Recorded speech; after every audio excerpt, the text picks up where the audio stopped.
Hello. I think I did it. So we'll wait and see if anyone shows up. Just getting ready to stitch with you.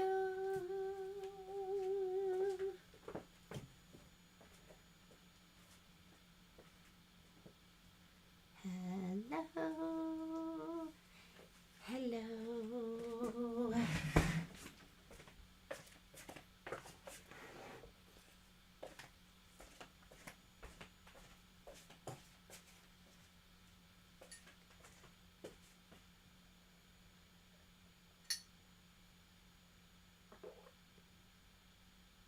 I don't see anyone. Let me check and see if I'm there. Oh, there you are. Hi, Miss Linda. Okay, I got nervous because I put on my big girl pants and I set everything up all by myself. Hi, Miss Paula. That's perfect. You know what? I wish I was working on Falling into Autumn because I just love that quilt. I cannot wait. So I know we're working on Cutie, and this one's going to be absolutely adorable too. But let me get where I can see you. There you are. There's Miss Lila and Margie. Hi, Miss Katie. Hello, Carol. Oh, Carol, I've been thinking about you. I hope you're feeling okay. All right.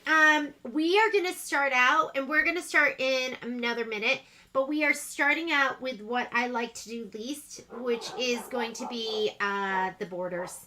And so if you want to get ready, you know what, Linda? I'm on, and you can hear me, and you can see me, so I'm just excited. I had to call Patrick. I had to do one thing with him, which was just restart.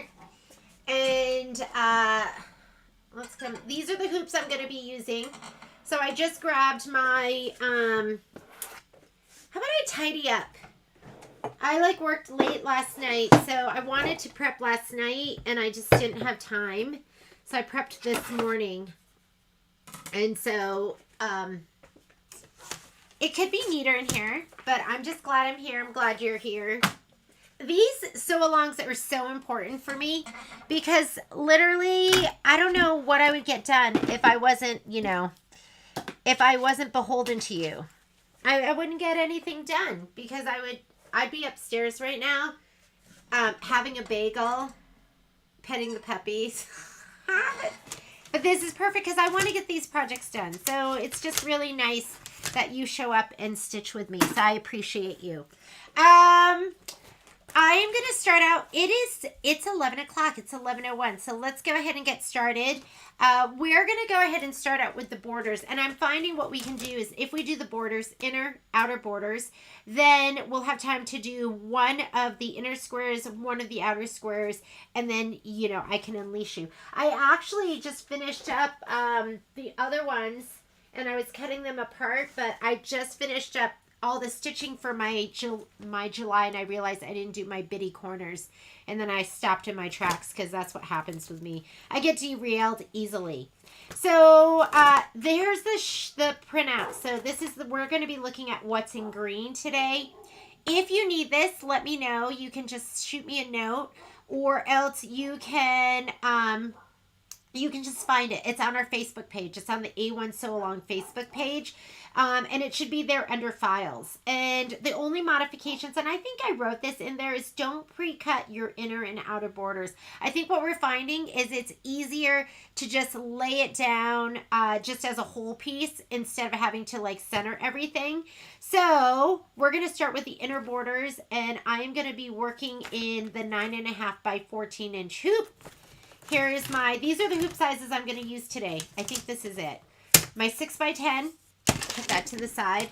I was thinking I was going to try the triangles again and do it in my 8 by 12. That's what I did the very first time. I think maybe I won't have to scoot the fabric around so much if I use the 8 by 12. So I'm just going to check that out one more time and see if I like that better. Can you show me how you trim the triangles with... Yes. Oh, Oh, you know what, Stephanie? I might have trimmed those all. Let me check. If I didn't trim them, I will trim them today. So I'll go ahead and I will love to do that for you. So here's my 8x12. Like I said, I'm going to check that out today and see if I like that better. Here is my 9.5x14. This is what I'm going to use to do my my inner border strips because I can fit them all in one hooping. I've been struggling with my filming arms a little bit. Let me get big, little. Sorry, I'm grabbing my muslin. I tried to organize it this morning before we got started. 9.5x14 hoop. I usually cut my muslin. I like to cut it 14.5 inches wide. So strips of muslin. I want the dream setup. I want you know, you can buy, I want something that goes, like if this is my desk area, I want this thing, like a pole that goes over here and goes all the way across, and then I can just take my camera and just like move it back and forward. Because my filming arm kind of gets in the way sometimes. Okay, I like to hoop. I like to hand tighten. Ooh, that's tight already. I like to pull all my bubbles out so it lays nice and smooth, but don't pull so much that you distort your fabric. And then I like to take my hoop tightener, which I have no idea where it is. Where is it?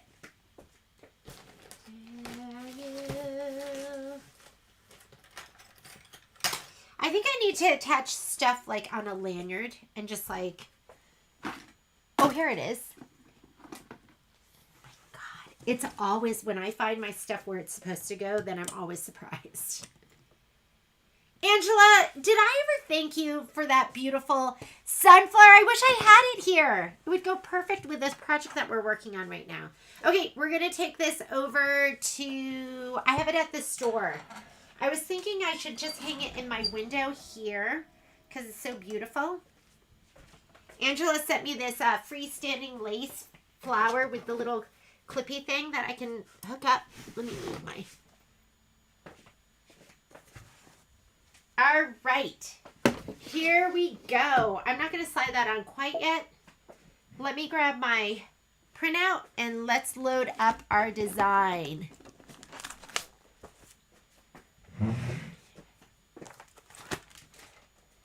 I always tell, you know, my kids don't think I'm nice, Stephanie. And then I say to them, I go, you know why I'm not nice? Because my name is Mean Jean, is what I tell them. I try to be nice. Whatever. What's not to be nice about, right? All right, let's go. I'm going to go home. Let's go embroidery. And the quilting design we're using for the inner border are the border links. And we should have two pieces. We're going to do one that's up to you, right? What size you want to do them. But you know what would make sense is if we just did them all the same size and then just cut them all down, right? How come I never thought of that? Oh my goodness. Let's just do, because I'm not pre-cutting my fabric pieces. So we could just do them all the biggest size and then cut them down. I've been doing them I think the 10 inch and then the 12 inch. And then I've been centering it in there. So maybe I'll just think today. Cuties quilting bundle. Hopefully it's in here. Border links. Border, border, border. Centers. Is this not? Is this? Oh, April. Oh my goodness. I checked this morning. You might have to take a coffee break because did I not put in the quilting? Oh, here it is. I do have it. And we want border links. Centers, borders. These must be it. struggling. Center, center, center, center, center, border. Okay, hang on a second. Let me see if I can pull this off of my computer because I'm not finding what I need. Sorry.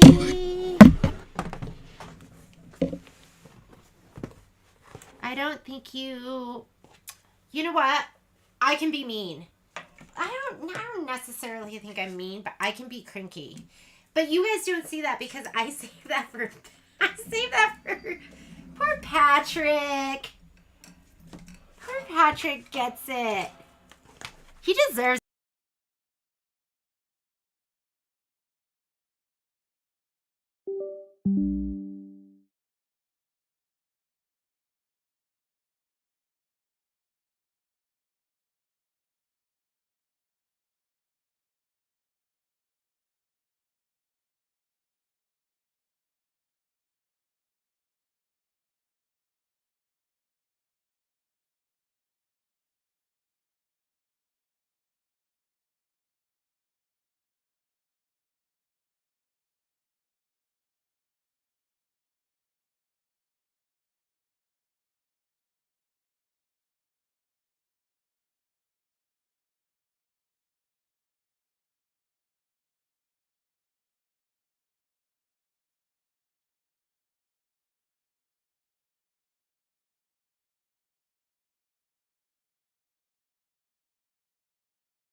I was stretching my laptop, so we lost sound. I think you should hear me now.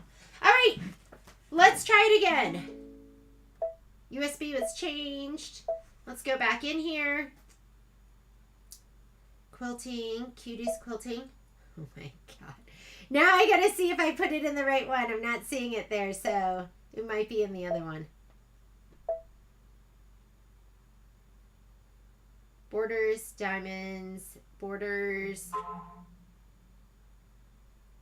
Here we go. I put it in the wrong folder. So just remind me if I struggle here to find it. That's because I put it in the wrong folder, but we're just going to go with it because I'll remember now. All right. You've got 10-inch. So our pieces for this are going to be the 10.5-inch, and then we have the 13-inch. I could just do the 14-inch for all of this, although I did cut my fabric down. I'm just going to do the 12-inch for the whole thing. And so I'm going to lose like 1/2 inch on either side. You can do whatever you want. So I'm just going to go ahead and do those. And I'm going to do all 4 of them. That way, yeah, I don't have to think about it. I've never even thought about that before, that I could do that. So I think I already have my hoop size selected, or this actually looks like the 8x12. So always choose your hoop size. That's going to give you like a work area that you know that you need to stay within. So I'm going to choose my 9.5 by 14 inch. I had slowed this down. I was having some thread breakage. So sometimes I will slow down my speed, but I really like to go as fast as possible. And you can see I also changed my foot height. If ever you change your foot height when you're done with your project, and I actually forgot, you should change it back because that timing makes a difference. And if your foot height is too high, you're going to start shredding thread. which, you know, is crazy to think that your foot height can do that. But if you're ever shredding thread, breaking thread, one of your first thoughts for troubleshooting should be like, is my foot at the right height? So default's always going to be in the black boxes. I'm going to go ahead and say, okay, now we can see exactly how much space we have. I'm going to take this one and I'm just going to bring it up to the upper left. And instead of adding, because I'm doing the same size, I'm just going to use my make a copy button. There we go. I'm not going to use my finger to move it because it might move the one underneath it. I'll just center, bring them up, get them out of the way, and over. Let's go ahead and make another one. Move. And they should stitch out in this order too. And then we can make another one. And these are, we could do this in our 8x12 hoop. Make another copy. Move. Oh yeah, because we're only at 11.23 inches.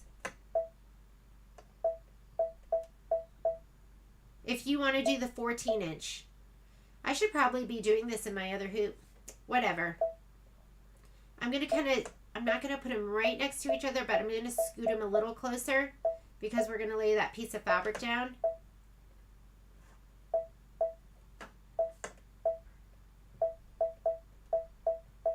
But what if you don't have a 9.5 by 14 inch hoop? Then just do these and lay them down and center this to your fabric is all you're going to do. Okay? All right. And I think I might do that. And I'm thinking, should I do the 14 inch and then cut them down?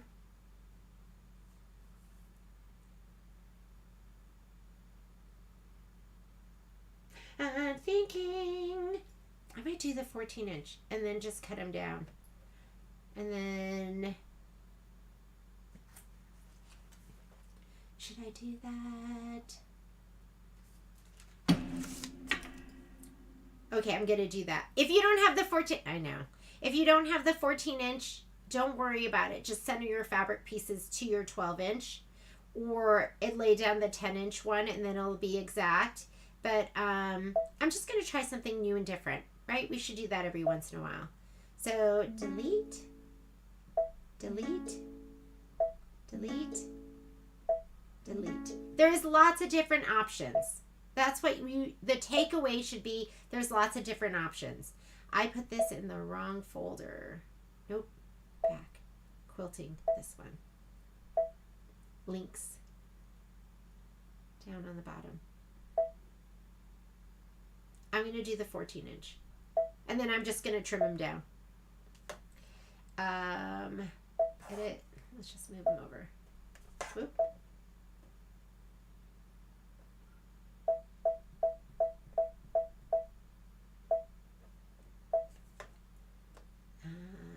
Make a copy, move.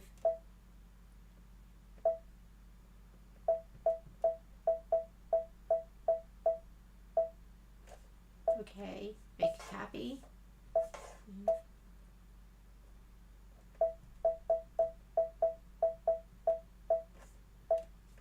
Make a copy and move. And if you're going to do all 12 inch, it makes sense to put those in your, go ahead and put those in your 8x12 hoop and just center your fabric to that. Okay, let's go. And I would just hang your batting a little bit over top and bottom. I'm going to go embroidery. We are going to color group. Right now it's doing separating everything out. Color group is going to be on your layout page or your second edit page. And this is your button. And now you're going to see it's going to do all your placement, tack down, all of that stuff all at once. Let's go ahead and get started. Color does not make a difference for this part. It's going to make a difference for the quilting that we're going to be doing. I'm going to pick something neutral. How about, or you know what? Let's look and see what color we want to quilt with. We're doing the inner borders. And that's going to be this stuff right here. That gingerbread color. And I should have one other bigger piece. I'm going to use these two bigger pieces that I have. So it's up to you what you want. You could do something matchy-matchy. Or they're recommending, let's see what Kimberbell wants you to use. Kimberbell says,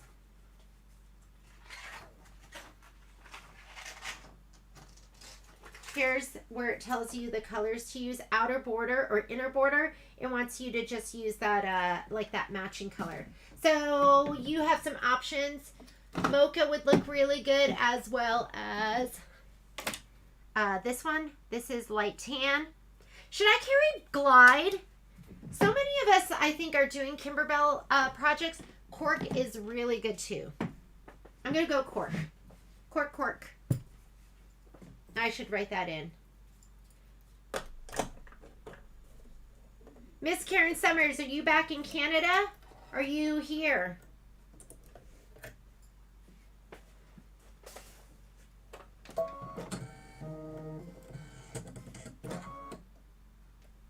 Let's go ahead and slide it on. And again, I'm just using this big piece and I'm just going to cut it down. If you can do that, I think that's the easiest way to go. So first thing it's going to do is it is going to do placement line for your batting. We're going to spray our batting. We're going to lay it down.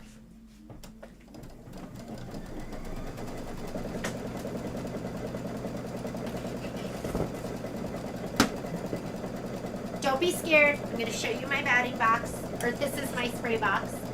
I call it my 40-year-old virgin box because it reminds me of Steve Carell's chest in 40-year-old virgin when he gets it waxed.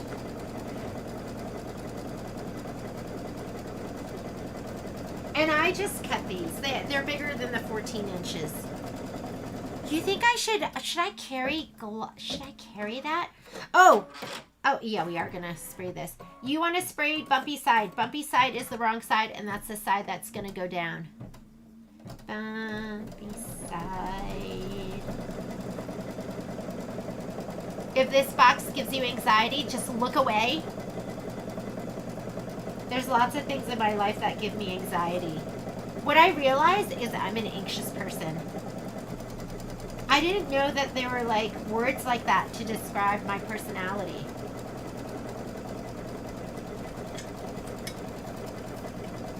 Gross, but I know, Stephanie. I know it's so gross. But look, it sticks. Like I don't even have to worry. It just stays there. I love your honesty. You make me happy. Okay, once it's done with this, we're going to lay this down. Oh, you know what? Might as well spray my fabric down too. Look at this heat. Okay, I'm going to show you. This is how I try to pretend I don't have a problem. But these are my UFOs. Do you see this? Look at this stacks. Oh my, I decided I need a mirror twin. So, I don't know if you met those gals. I met them last year at the quilt show, and they're mirror twins, and one of them does all the piecing, and the other one does all of the quilting. So, I think I need a mirror twin that is going to,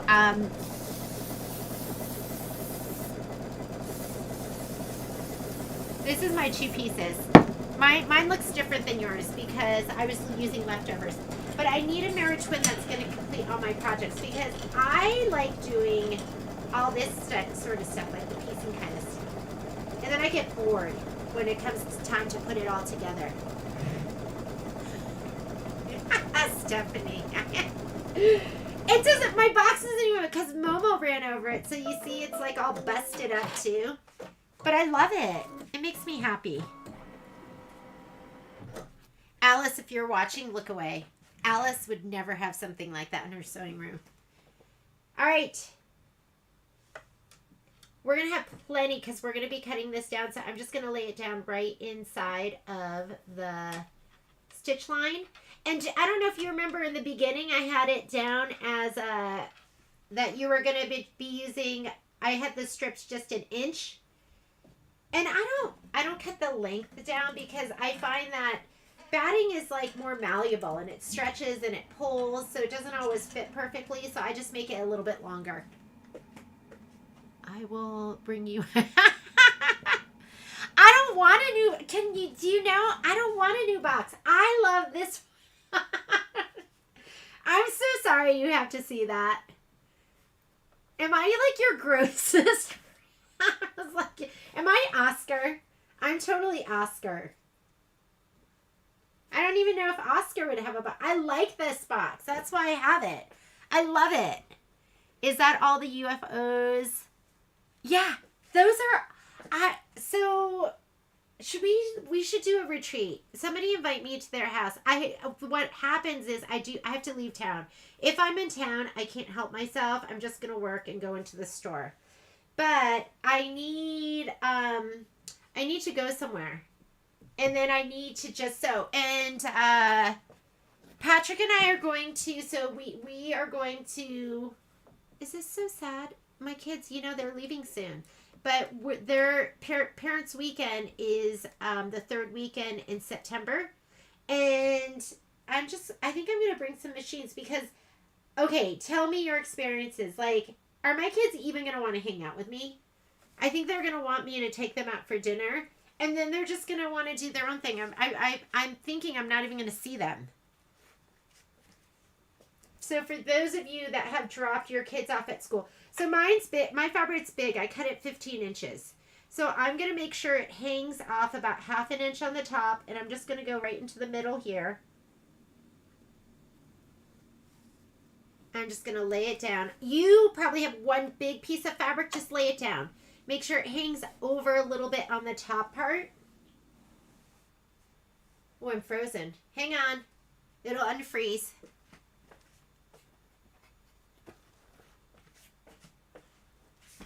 Somebody was telling me that we could do like a retreat and not even like plan anything, but just have it be where we all just go and sew, right? That people are just looking for places that they can just get away. But do you really do people want to go that far away and bring all their stuff?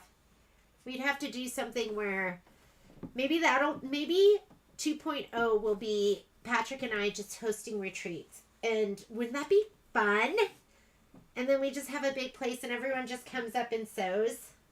I was like, but Patrick, I'm not original. I don't think I can come up with classes. He's like, well, you don't even have to come up with the classes.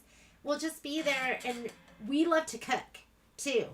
So what if we had like a bed and breakfast retreat center, and then we had all the machines and we just sew. Okay. I'm going to click layout so I can see what's stitching next. Do you see how these just are right behind each other? There's your options grayed out because we're not at stitch 0, and then your list. So this next step is going to be tack down for the batting. We don't need that because we've already cut our batting to size. I'm going to go to this button right here, which will allow me to go backwards and forward stitches and thread colors. So I'm just going to touch in here, but I don't want to overshoot, and then I can go forward. Now, this is going to be the placement for the background fabric. We don't need that because we already laid it down. We need the tack down for our background fabric. So we're going to go over here, and now I'll just fast forward through. I'm still in turquoise, so I'm not there yet. Now I'm there. That's going to be my tack down. Go ahead and start stitching, and then we'll do the quilting. How easy is that? So much easier. Was it Cindy Lehman who said that she just did it this way? I forget if I'm giving credit to the wrong person.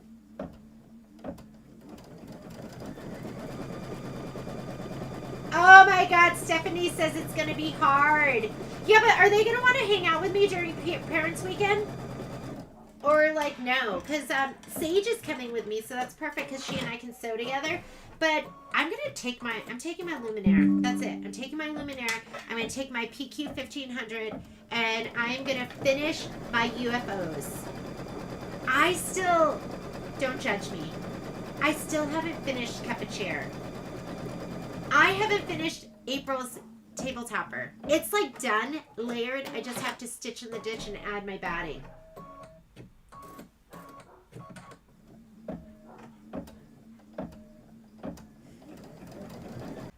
Looking for phone. Waiting for connection. Can you hear me? I'm just going to kind of tickle my fabric over too so it doesn't get pushed. It seems to want to push to the left hand. I like this. This is what I'm always going to do. Okay, hang on. Waiting for connection. Please make sure webcam, phone and computer are connected. Shoot. You guys can't see, can you?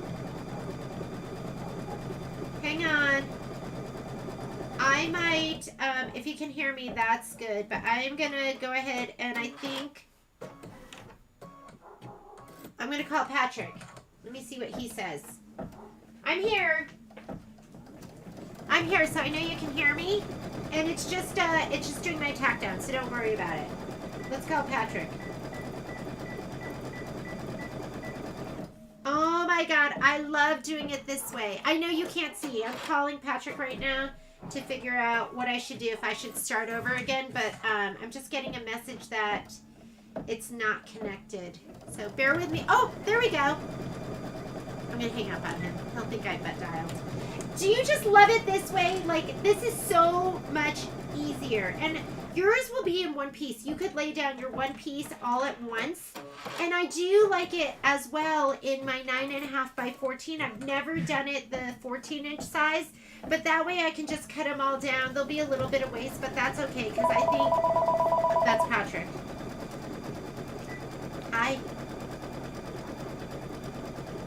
I did call you because my webcam just disconnected, and then it took like a minute to reconnect, but it's reconnected.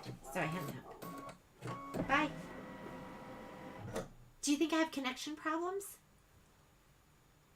All right, bye. Okay. Cute. Isn't that so much easier? Now we're just going to do the quilting. Maybe I won't dread borders anymore, just doing them this way.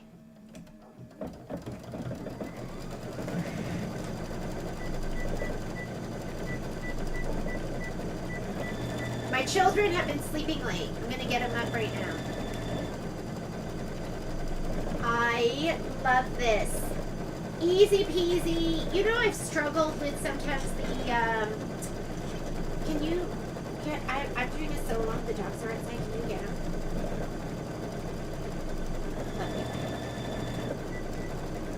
I called one to go get the dogs. I'm going to call the other one to get me food. Okay, you guys can see now, right? Video's back up and running. Is this so much easier? Like, how great is this? And then you don't have to, you can just load them all in. You don't have to be careful. You don't have to worry about the fabric. You don't have to worry about the foot getting caught anywhere. You don't have to worry about it pushing. Everything's just nice and perfect. This is the way to go. Oh, Janet. I'm hoping that it's not going to be such a hard transition. Really, for me, it's going to be, I'm going to feel less guilty because I work a lot. And so there's times where I'm not with the kids that I want to be with the kids. So I think I'm going to feel less guilty. And I have the dogs who do fill the house. So I know it's not going to be the same as my babies. But there's times where they're a little bit mouthy, and I think, oh, might be nice for you to go away and grow up a little bit, and you know what I'm talking about.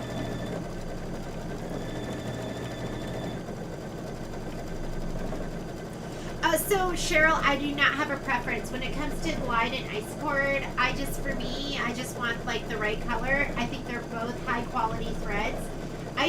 Glide's going to be quite a bit cheaper. So ice cord at this point is, I want to say it's $6.50 or $6.75 a spool. Glide is only $4.99.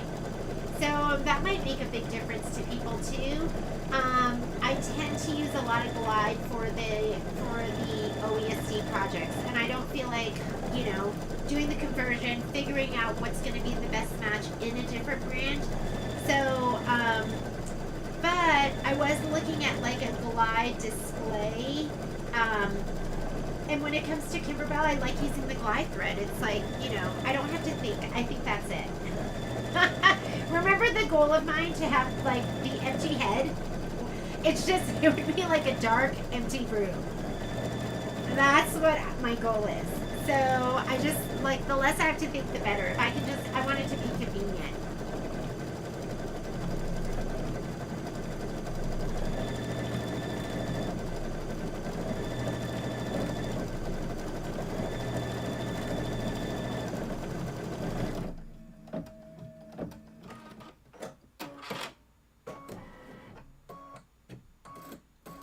While it's doing this, we're going to do the other hoopings in the 10.5 by 10.5 inch hoop. So I'm going to go get my muslin hooped up for that.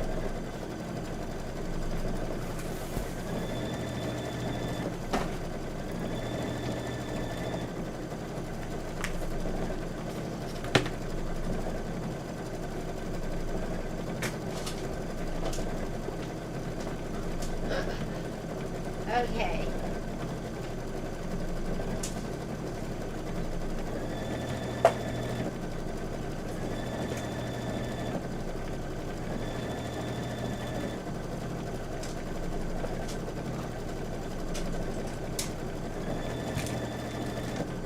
Wait. What am I using here? Oh, that is my 9.5 by 14. I have two? I feel like I must have stolen this from the store. Because I have two here. That's got to be a store hoop. Confused. I'm confused.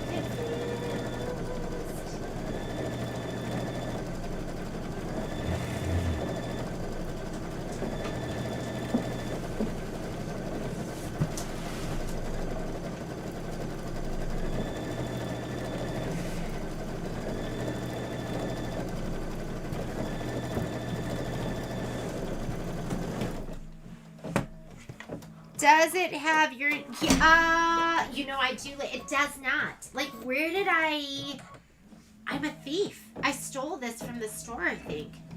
I gotta bring that back. Probably been missing it. Okay, here is my 10.5 by 10.5 inch hoop. Let's get hooped up.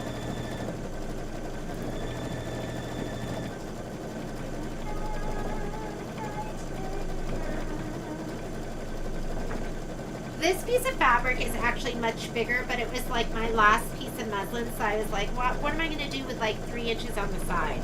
So I just left it. You do not have to hoop like up and down. Like, you can hoop side to side, but in this instance, it's going to make more sense to just go up and down. Like, if you are hooping, if you're doing an embroidery and you have a lot of room over here, then it makes sense to run your muslin up and down this way to save. But if you are, you know, going up and down vertically, you know, it's going to make sense for us to hoop up and down for right now. And that leftover stuff on the side, maybe I can use that for something else.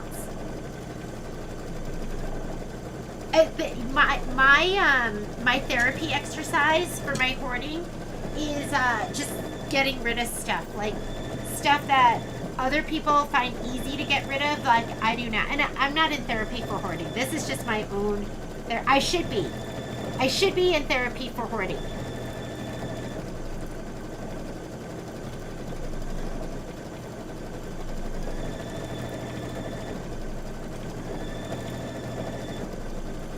That's what I feel like the therapy should be, like getting rid of stuff because it hurts. And then but you get more comfortable with it, right? I watched an episode, like I watch hoarders. I watched an episode because I feel like it helps me with my hoarding. You guys know all my dark, dirty secrets. Okay, then you have the lever right here. So you're gonna, and it should be like where it's hard to push up, but not impossible. Okay?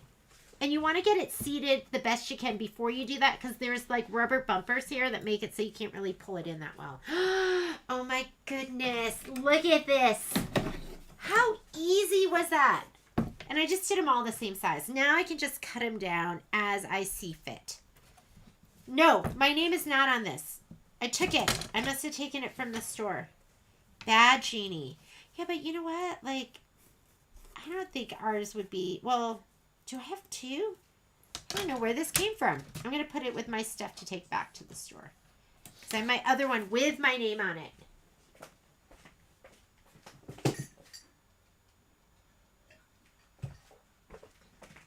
Are you guys I'm having so much fun today. Gonna take this over to my machine. Not gonna slide it on yet because it's gonna tell me to switch to a bigger hoop because I have a measurement that's bigger than my 10.5. So let's slide it on in just a minute. Finished embroidering. Let's go home. That's gonna clear our screen.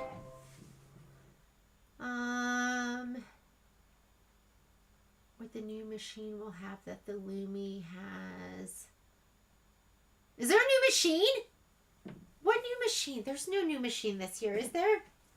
I think the Luminaire has been out. And the Solaris. I think we're going on, just my guess. I don't know. But I would say next year. Next year, maybe they'll have something. All right, embroidery. Let's go. Pocket. I accidentally put mine in the wrong folder, but it's in this quilt bundle. And where is my sheet? I'm sure there's going to be new. They're doing their launch, so there's going to be something new. In August, the new machines come. Yeah, they do come out in August. That's when they're going to do the kickoff. It's Back to Business for Brother, and then Baby Lock Tech for Baby Lock. Let's come in here. We are doing outer borders. I just love that these are getting done first. So we want the 2x10 inch border waves, and the end size is going to be 2.5 by 18. So you'll have 2.5 by 20. So we are doing border waves. Border waves. And we want the 2x10 inch. 2x10. Ooh, that's kind of fun. I like that. Let's go ahead and set it. And we're going to put 4 of these in there. Let's choose our hoop size. Let's go up here. Janet, do you feel the same way as me? Like, I don't know what, but I just enjoyed that. Just now, doing those inner borders, I thought that was super fun. Okay, so put this up here. Go ahead and edit. Make a copy. Make a copy. And make a copy. And then we're going to go ahead and move it around so it fits in here perfectly. Move.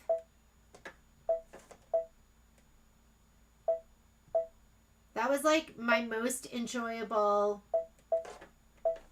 border experience in my life. Is this going to fit? I accidentally hit the centering button.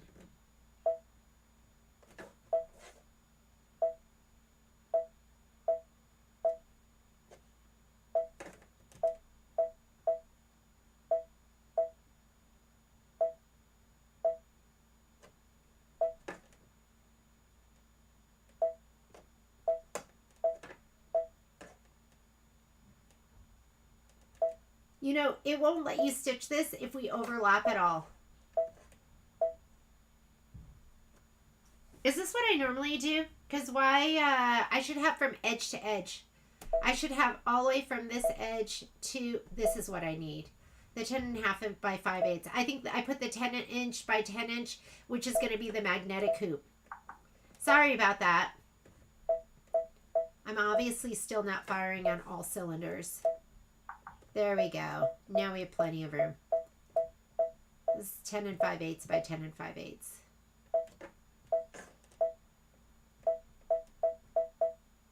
So the 10 by 10 will be that, the magnetic hoop. The one that people got with their upgrade 3. There we go. Plenty of room. Okay. Yeah, it is redundant, but if it's easy, I'm okay with it. So, thread color for this. Did I even add the thread color in here? I didn't. So I'll write those in. I'll just put in, so I'm using cork right now, and I'll go ahead and change that. This is going to be the outer borders. And I think, oh my God, the camera's like in my face. Hang on.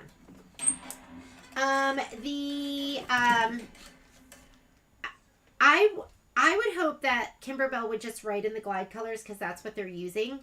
But this right here, that is going to go on this fabric. So I think a good option for this would be, let's look at our handy dandy thread drawer.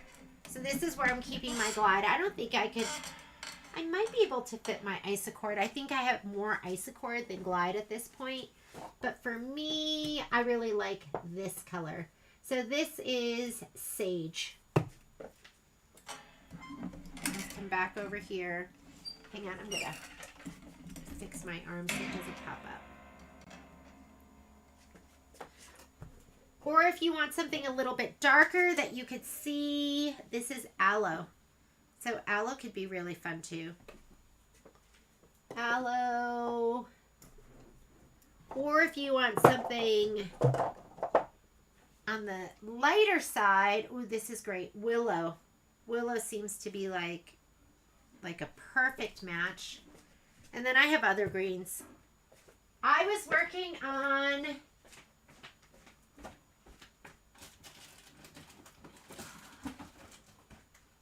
nope, I don't like it. Treats for my boo. Oh my goodness. If you haven't signed up for that, that's going to be happening soon. I'm going to be sending in my numbers for that. Treats for my boo is going to be adorable. Okay. I'm going to take out what we used here, which was cork. And I'm going to put in Sage. Always close this because your thread can get caught in here, especially on a multi-needle. I don't know if you've ever left that open, but if you ever have, your thread, it's going to get caught in there no matter what. It just does. I'm going to slide my hoop on. Yeah, it is redundant. Jana, I get so bored with it too. Okay, but with our new handy dandy method, it's not as redundant. This, I don't like doing these because you have to rehoop. And so, I don't know. Let's color group. So we're going to go ahead and touch layout. And this is your color group button. First step we're all going to do, that's going to be placement for our batting. And I'm going to spray my batting and my background fabric. Let's get the 40-year-old virgin box out.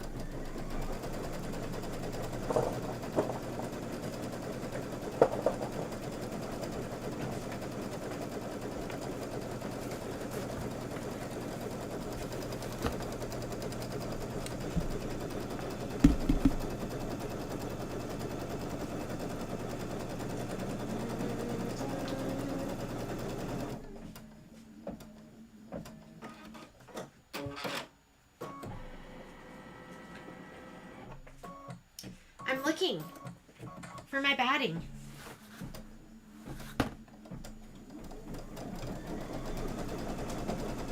Oh, on the ground. I just cut one big strip. I'm just going to cut it into pieces.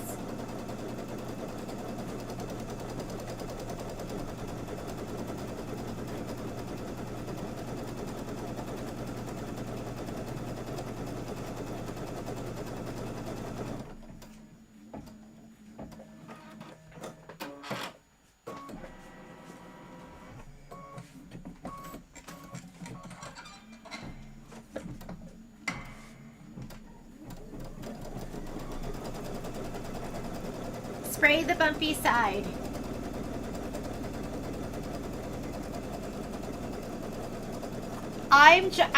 We're supposed to do Falling into Autumn next Wednesday. I might push it a day because I'm worried about getting everything done. Patrick and I are going to be in the Bay this weekend. He's taking me to the Four Seasons, and I know we just saw them, but this is the true last show of the Grateful Dead. And we're going to that one, and it's going to be on Sunday. And I was telling Patrick that I'm so not fancy. He's made me fancy. Patrick's always just been kind of fancy. I don't know if you get that feel from him. He would never have a 40-year-old virgin box like me. I was like, Patrick, I'm so roadside hotel.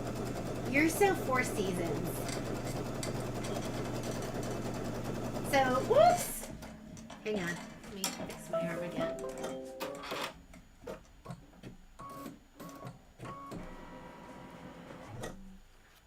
Okay, I'm going to lay this down. I'm going to hang it over a little bit and just trim it down later. And remember, we're going to do 2 hoopings. Oh my goodness. Shoot, I forgot we're doing 2 hoopings. So my batting is short. And what I'm going to do is, these are ornamental for me. I'm going to just, when I lay down my next piece, I'm going to overlap it a little bit. Or I'll abut it or I'll overlap it. I know that's going to drive some of you crazy. I should have left this. And I should have had 20-inch pieces. Wasn't thinking. Sorry. So I could lay it down all in one piece. But it's okay. I'm okay with it.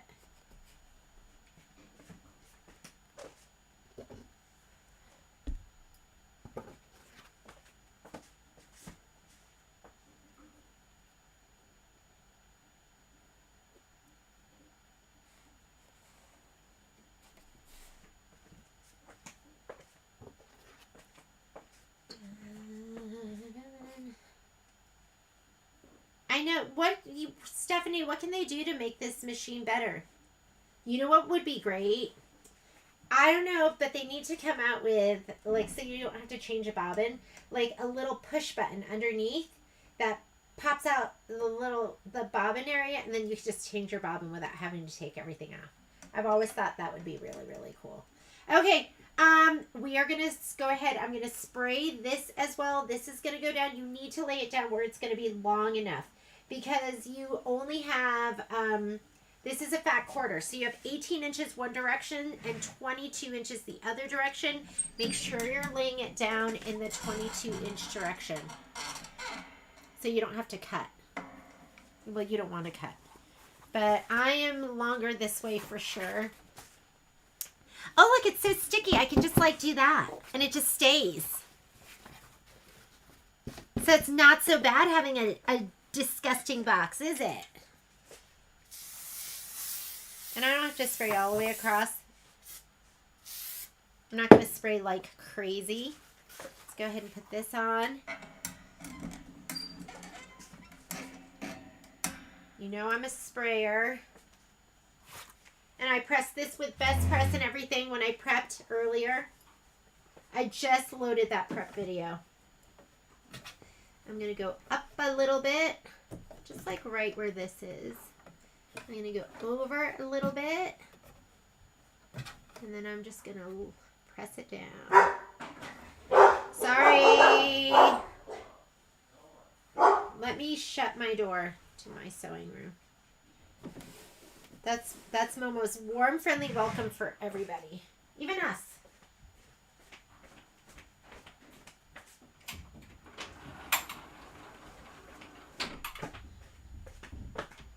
Here we go.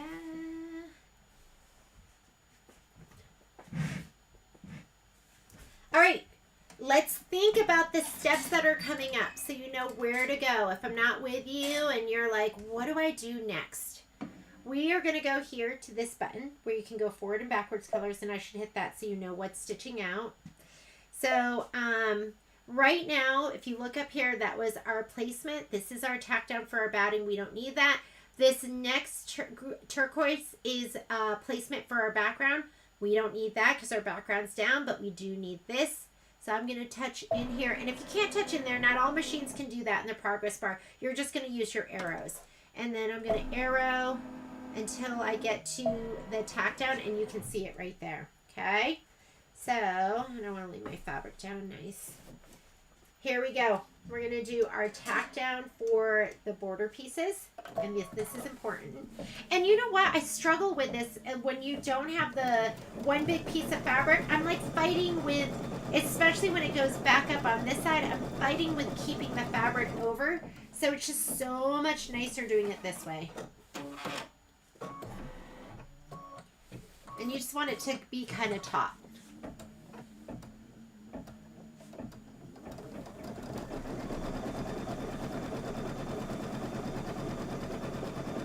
We're gonna perfect this. We're perfecting this method.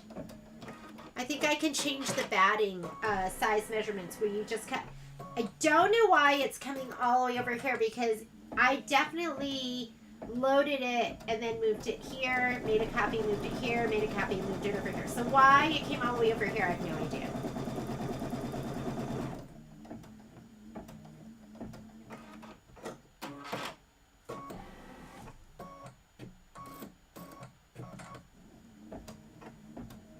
Oh, nice!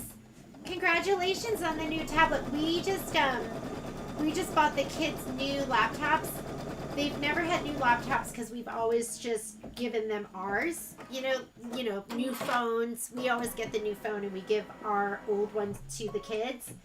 So we bought them brand new laptops to take to school with them. And Patrick and I were like, why did we do that? Like their laptops are so nice. We're like, we should have kept those. And we should have given them our old laptops. But it's kind of, you know, it's nice. They never get new stuff.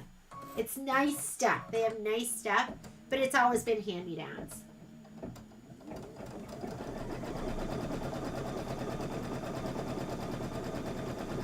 We're doing great. It is just about 12 o'clock right now. So we're going to be done with our borders, and then we can stitch the fun stuff. Some of you, does anyone love the borders? There's got to be somebody that loves the borders. You will be my mirror twin. Whoever out there loves them.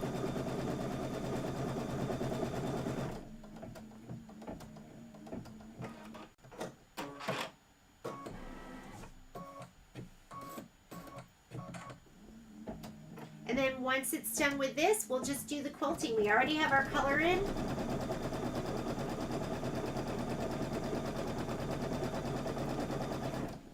I like this because you have a little extra fabric everywhere. I'm just going to go ahead and hit start. While it's doing this, I'll get hooped up and ready to do, and you know, we're not done. We're going to do one more hooping with this, but I will get hooped up and ready to do those inner squares.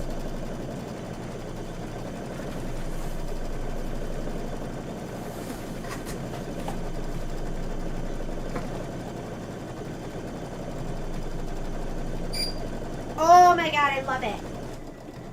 Isn't that cute? I don't know if you can see. I love that. So cute. All right. Come on over here. I'm still absolutely in love with all my unique furniture. It's so great. We are going to be using the 6x10. And I think I'm done with the 9.5 by 14. I'm going to move this out of the way. Because remember, I'm going to try the 8x12 again for those 8x12 for my triangular pieces.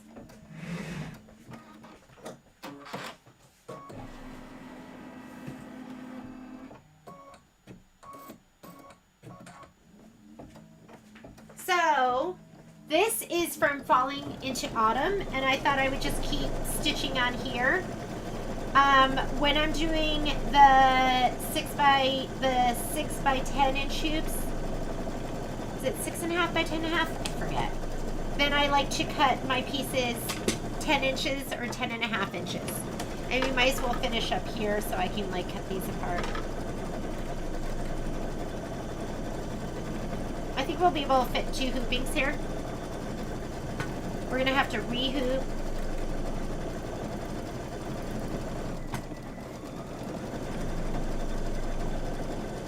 For me, my guide is just to have a little bit hanging out.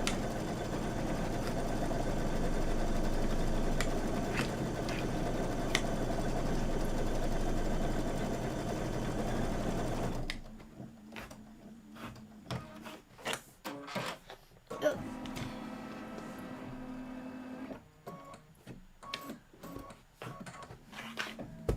There we go.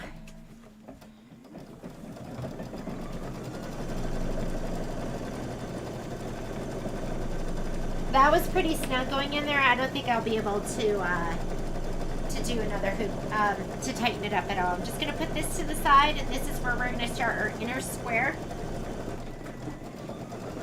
Put it over here. Let's grab our inner square fabric.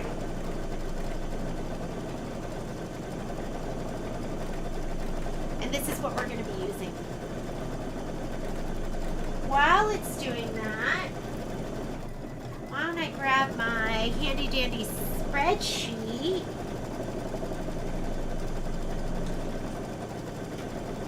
Easier said than done.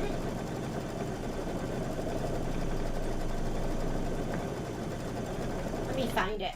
And I'm going to write in some of those colors that we're going to be using. Love it. Easy.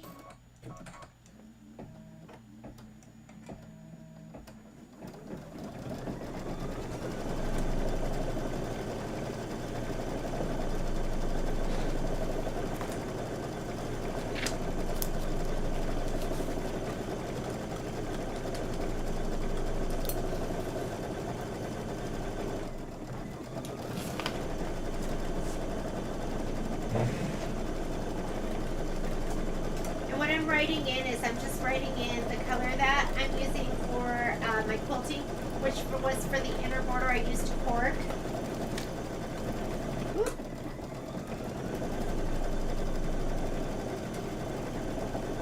And then for the outer border, I'm using sage. And of course, you can choose whatever you want. I'm a kind of blended in kind of girl, but you might be a bold and beautiful.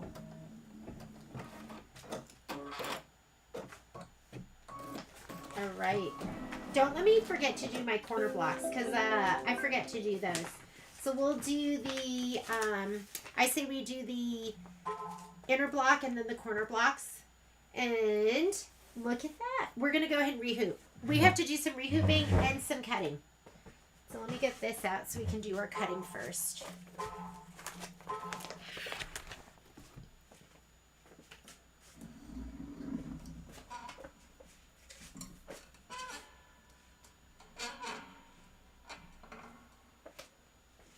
We're going to cut this out and then we'll lay it down again. And actually, you know what? We're going to rehoop. So all we're going to do is we're going to rehoop. We're going to scoot this all up and then we'll stitch again. So you just do, you have to be careful how you put this in. And if you don't have a 10 and 5/8 by 10 and 5/8, it might be nice to just do it in your 6 by 10 hoop. You're going to have 4 hoopings instead of 2 though. It does double it, but I do like that you still have the option of participating in this quilt. Hang on, let me put this over here so I have some room because I'm like putting my head underneath right now. Don't cut anything. Let's just scoot it up. Try to center it the best you can. You have a little bit of room, top and bottom. We're just going to lay that back. All of this back.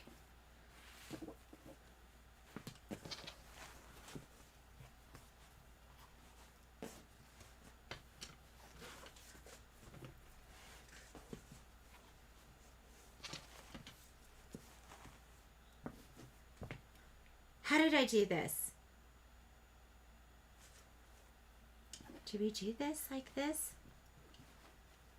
Honestly, I can't remember. I can't remember. I feel like we just laid it down and then I better trim it because I can't remember. Okay. You're going to be careful. That's what we're going to do though. We're going to be careful. I think we did trim this back. Sorry, I can't remember exactly how we did this. Let me grab my rotary cutter. But we are just going to fold this back. Don't be fold greedy. Like, don't get too close to the folded batting. Just be careful. I know you're going to have a weird angle.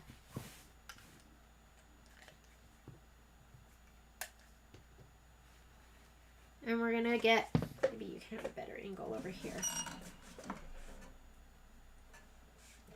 That's a better angle, right?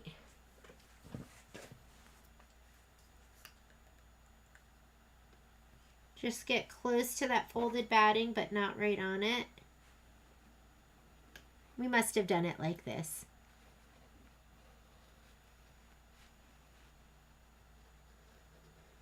and we're going to rehoop. Okay, so now it's ready to lay down. And again, I should have made my batting pieces longer so they went the whole length of the way, but I didn't. And so we're just going to make it work.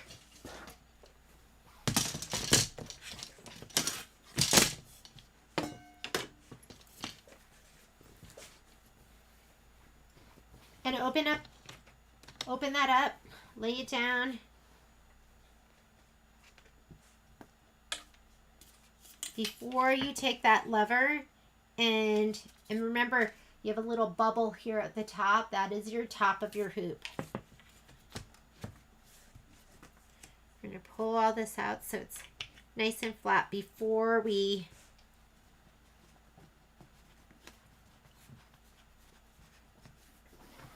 take that lever and crank it down. Or up, actually. There we go. All right, let's go ahead and go. Yeah, this is what we did. Sorry for the brain fart.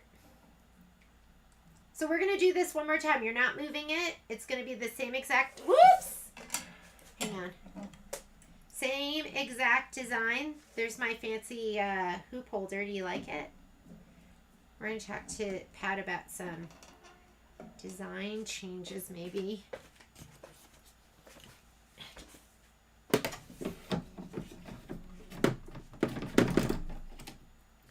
All right.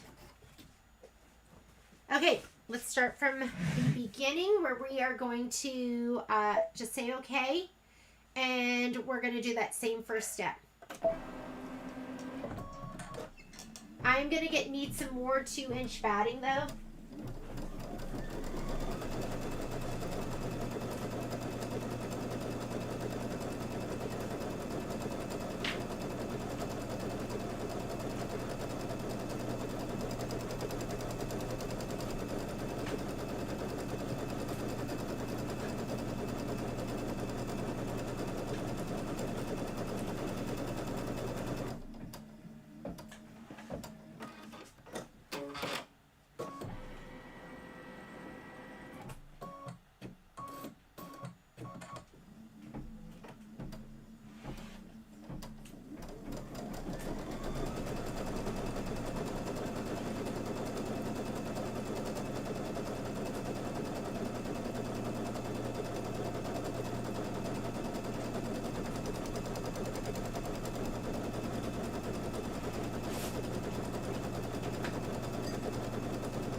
I'm thinking about it, I'm getting even more excited for Parents Weekend, and just with the idea, thinking that Sage is going with me, because you know how it's so nice to have a friend that you craft with, that you sew with, that you are creative with. That's what Sage is for me.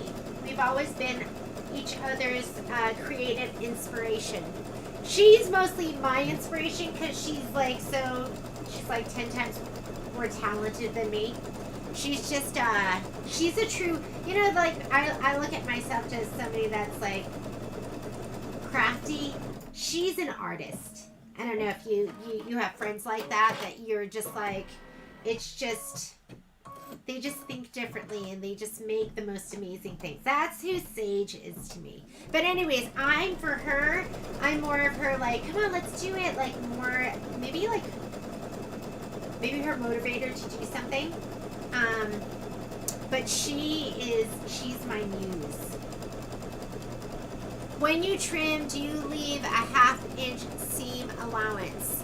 I'm going to trim it down to whatever the final measurements are supposed to be. And I think it is, let me grab this.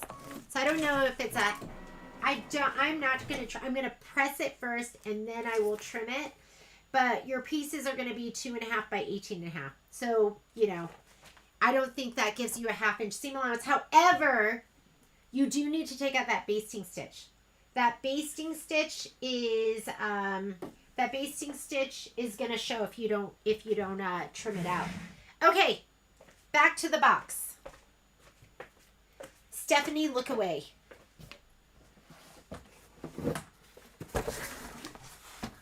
Here we go. It's so much fun. Okay, here's the box. And my arm is not. There we go. Here we go. Number one, we are going to spray these right here. We're going to spray those because we're going to lay those down, the little itty bitty pieces that are left. And then I'm going to spray right here because that's going to go down. And then I'm going to spray some of this because that's going to go down. But let's spray that part first. And I'm going to lay that down first, and I'm going to flip this back over it. I know it seems a little complicated, but I'm telling you, this is the way to go. I don't know how much of this I'm going to need. But this should have been long enough. I miscut that. We don't need much. Because what, it's 10 inches and that's like 5 or 6 inches. I could probably... I'm going to cut this in half. This is... Oh yeah, that's plenty. I'm just going to take this one and cut it in half and spray these. Did I spray this yet? I only sprayed half of it.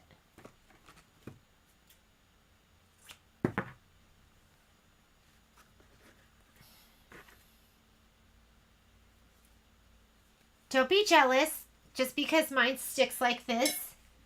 If you love your spray box for 10 years, yours will look like this too. I have a 10-year relationship with this spray box. Like, that's how special it is to me. I could see myself being in an episode of Hoarders, and they would look at this and go, that's junk. It needs to go. And I'd be like, you don't understand, right? Other people would look at that as junk. I look at it as a box of sprayed love. Okay, here we go. So I have this all in one piece. This is a little sticky too. We are going to flip this over this way. We're going to scoot this up. It's all going to stay in one piece. We are going to make sure nothing flips under, which has happened to me before. I'm going to flip this up. And we're going to get these pieces to come down. And we want the fold to be right at the top. How's that? And you're just going to kind of fold this back and line these up and just pull them right down.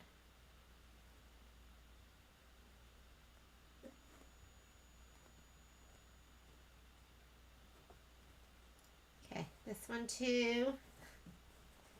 Guess what? Did I just spray the wrong? Yeah, I totally did. I sprayed the wrong side. Yes, your instructor sprayed the wrong side. It's okay. We're going to make it work.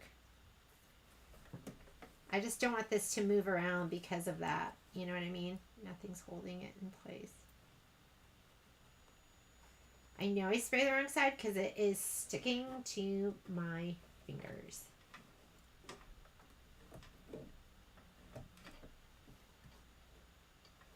Okay.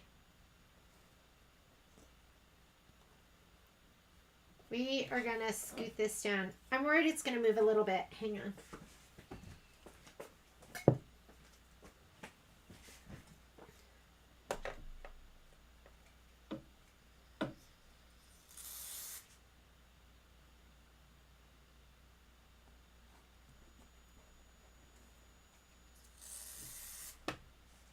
Do not attempt this if you cannot control the stream of your spray. You don't want spray all over your machine. See here, I'm like barely letting it come out. There we go.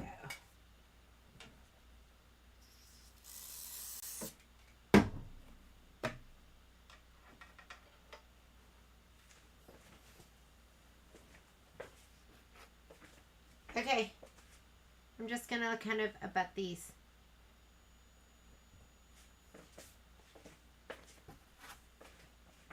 And again, I shouldn't have trimmed those. I should have cut these down to size where they were larger. Where it would have been, where these were like 20 inches is what I should have done. And I didn't. These should all be one piece. Oh, Stephanie, you can tease me. I love it. It doesn't bother me. I'm the first person that will just laugh at myself. I have to. In my family, I'm like, I think they laugh at me the most. Because I say and do a lot of silly things. Well, I probably laugh at myself a lot too. I just like to laugh. I try not to take myself too seriously. Oh my goodness, look, perfect. Perfect. You can't even feel where the join is. Nobody's gonna know. Okay, I'm ready. Now that that is all laid down, let me slide this back. You can make sure you're kind of lined up too. Let's check. We are gonna go, remember, we're skipping some steps. So you're not gonna be right here. We're not gonna do the batting, the placement for the background. We're gonna come all the way to here. I am gonna touch in the turquoise. And now I still see turquoise. I'm gonna go to the orange. And I'm gonna check all, hang on. I'm gonna check all my fabric to make sure that nothing is accidentally folded under. When I did the borders for the July, my fabric was totally folded under. I had to redo. I had to take out stitching. I'm gonna feel it up here. Feels good.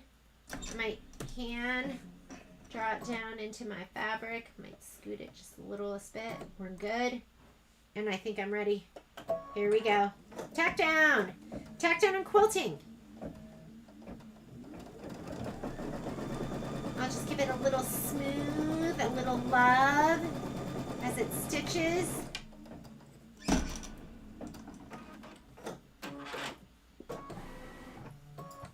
So let's make sure that we have our batting pieces.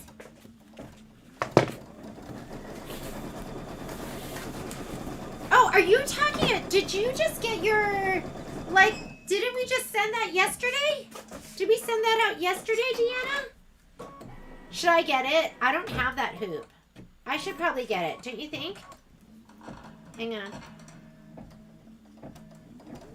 So if anyone wants that magnetic, the 5x7 magnetic that has the clamps that go all the way around, we sold out of them at that price. That super duper cheapy price, the $179 we were doing it at. But we're going to order more. We did order some more, but we can order even more. We're doing it for $229. What was I doing here? Okay. I need it. I got to get it. Should I get it, Deanna? I got to get it. But you know what I want it? Like, I do my tiling scenes on my multi-needle, so I'd need it for that. Okay, so we're using sage for your bat. Oh, look at this. It's already there. Somebody, not to call anyone out, Jeannie, did not look at the cut length. So I'll just put a little asterisk here that this is super important. It is already there.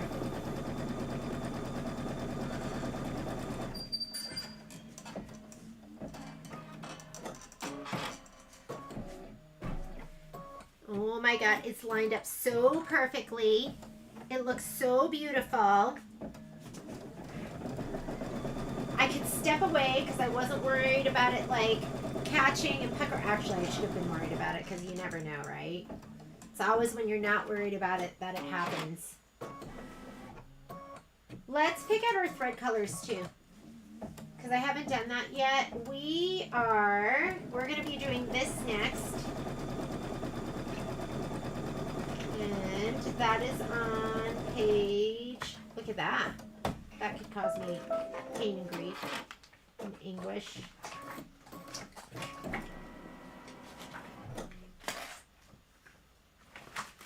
All right, just go ahead and hit start, and it is going to do the quilting stitch. And watch for things like this. Turned over corners.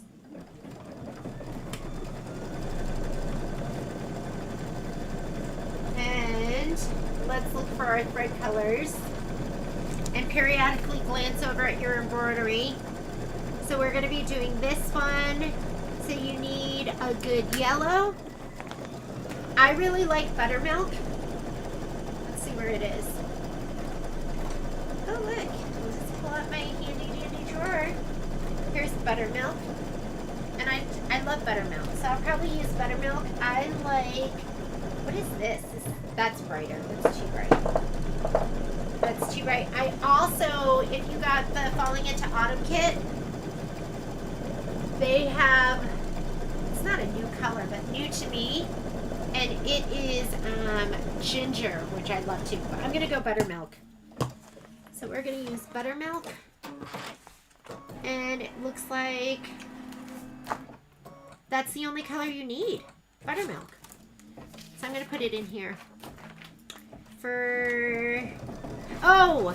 So I'm going to use the buttermilk for the stitching.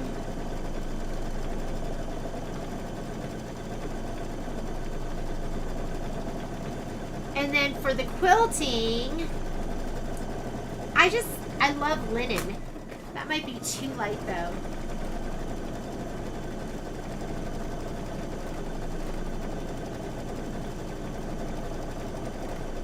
So linen is kind of my go-to. However, this is linen, right? And I love linen. And I think of course it's gonna look amazing with linen. This is really pretty. This is like warm gray, or we could do a shade that kind of matches the dark part. But guess what? Jeannie doesn't take chances, so I'm just gonna use linen. What's everyone else using? You know what, Annetta? I saw that. I haven't been to this store yet. I think I forwarded it to Patrick, but I could be imagining things. But I'll let Patrick know, because we're gonna make another order. Karen likes buttermilk and linen too. So I'm gonna put linen for quilting. And buttermilk for stitching. Alright, we are set and ready.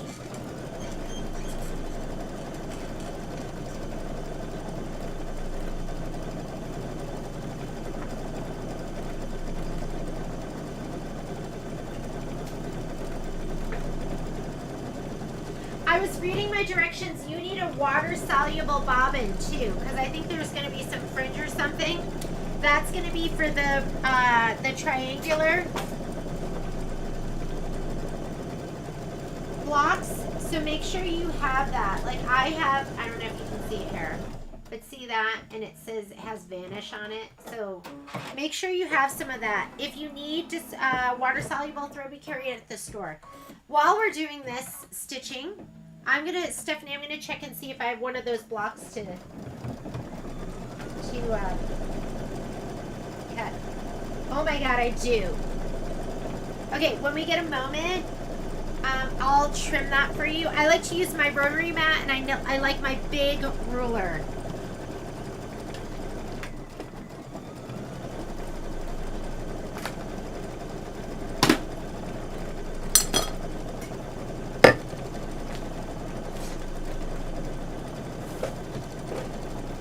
I'm heating up my iron right now.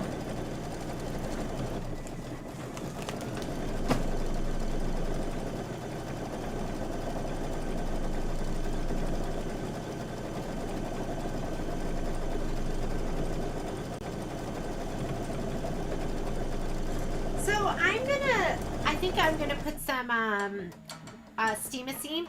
I feel like there's a lot of waste using the 9.5-inch hoop, so I'm gonna go ahead, like I said, I'm gonna use the 8 by 12 inch hoop.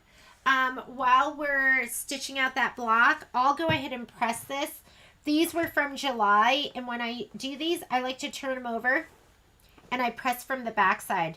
You do have this little tablecloth napkin thing, so I'm just going to pull that down before I do it. So I'll press these out first and make sure everything is laying completely flat, and then we'll cut them. While that's going on, let me grab my already hooped fabric in my 6x10 hoop. We're going to slide this on. We are done with the borders. Woo! So I am not going to have a UFO due to unfinished borders. It'll be something else. It'll be something else. Oh my goodness. Look how perfect that is. Could this have been any more? This is the join. Look at that. I'm sorry. I'm feeling a little bit like a rock star. But I can't even believe that looks that good. I wasn't even thinking about that. That needed to line up and look good. Okay, let's slide this on. If we spend 100 on Kimberbell stuff, looking at getting, yay! Annetta, whenever you're ready, we're going to be ready for you. And yeah, if you are doing the Kimberbell event, you just put a note. I've just kind of been assuming people are doing when they order their stuff. And you do not have to have the kits. I'm not making it that way. As long as you're signed up for the event, I'm letting you do an event order. And you just put in your order, put in your notes, this is your Kimberbell event. It needs to be $100 retail. And you get discounts on most things, just not on store-cut kits, pretty much. And then box kits are 15% off, as well as thread sets are 15% off. So let's get started with our next block. And then you can tell me which CD you want. Although I like the Halloween one, and I think you can do a lot with it if you're going to get one or the other, I like the Winter Wonderland one because it has a little gift pocket. It's got just like an array of, I don't have one with me or I would show it to you. It's just got more variety. The other ones are going to have the felties, which are really cute, and you can use them for other things. They show as like garland, but you could use them as just regular embroideries as well. And they're really, really cute. Okay, we are doing Around the Block. That's on page 26. Right here, we have it. And let's load in our quilting design first. And what I've learned is you need to look here because it's going to tell you if you want to do the quilting in the end or the beginning. Stitch the quilting design on top of the applique. So we're going to be doing the quilting at the end. Don't forget that. Quilting goes in the end. Remember the very first one, the July one we did? I was confused. It's telling me to change to a larger hoop because look, I jumped the gun and I already slid my hoop on. Just going to take it off and then we can clear this screen. Go home. Don't go home. Stay with me. Although you're probably at home. I just meant hit your home button on your machine. We're going to go embroidery, pocket. I put my designs in the wrong pocket. Oh, yeah, actually the other ones are probably there. Let me go back. Go back again. That's your back button. Here. And the design we're doing is going to be center sunflower. And I'm in the 6, I'd recommend doing these if you have the 6x10 hoop. Do it in the 6x10 hoop because it's easier to fussy cut the blocks when you're done. Okay. Center sunflower. August. That must be it. What? Nothing is on there. Okay, hang on a second. Let me just get those designs on there. So sorry. I sent you... Yes, Marlene, I will do that. Okay, listen, you're not going to hear sound for just a minute because I am unhooking my mic. But I'll be right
Like they have the folder, but there's nothing in them.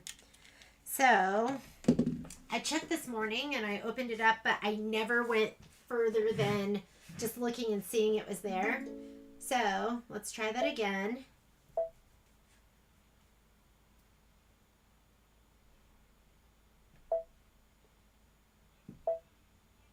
There we go.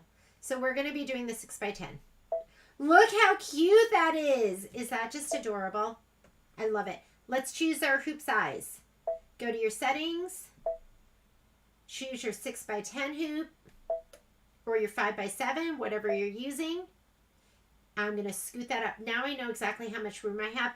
I'm not going to scoot it yet because we're going to add. Go ahead and add.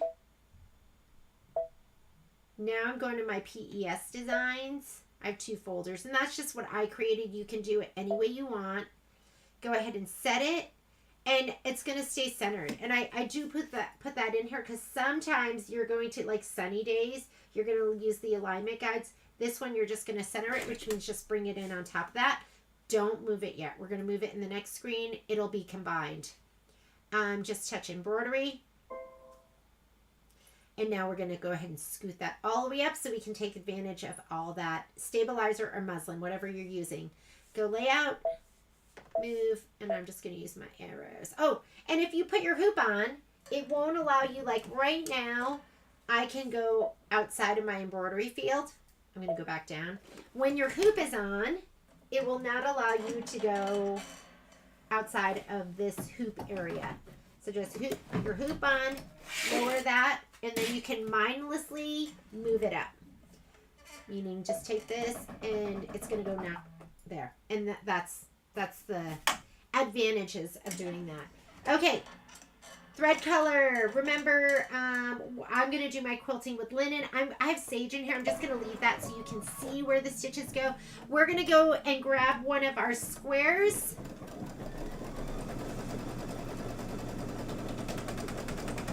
Whoop. Hitting my book.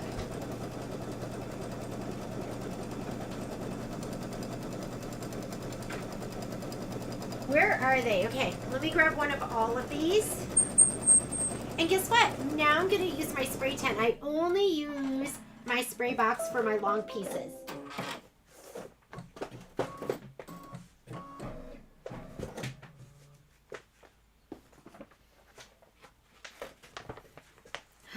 While I was working yesterday, I could not stop watching. Is it 1928 or is it 1923? I can't remember.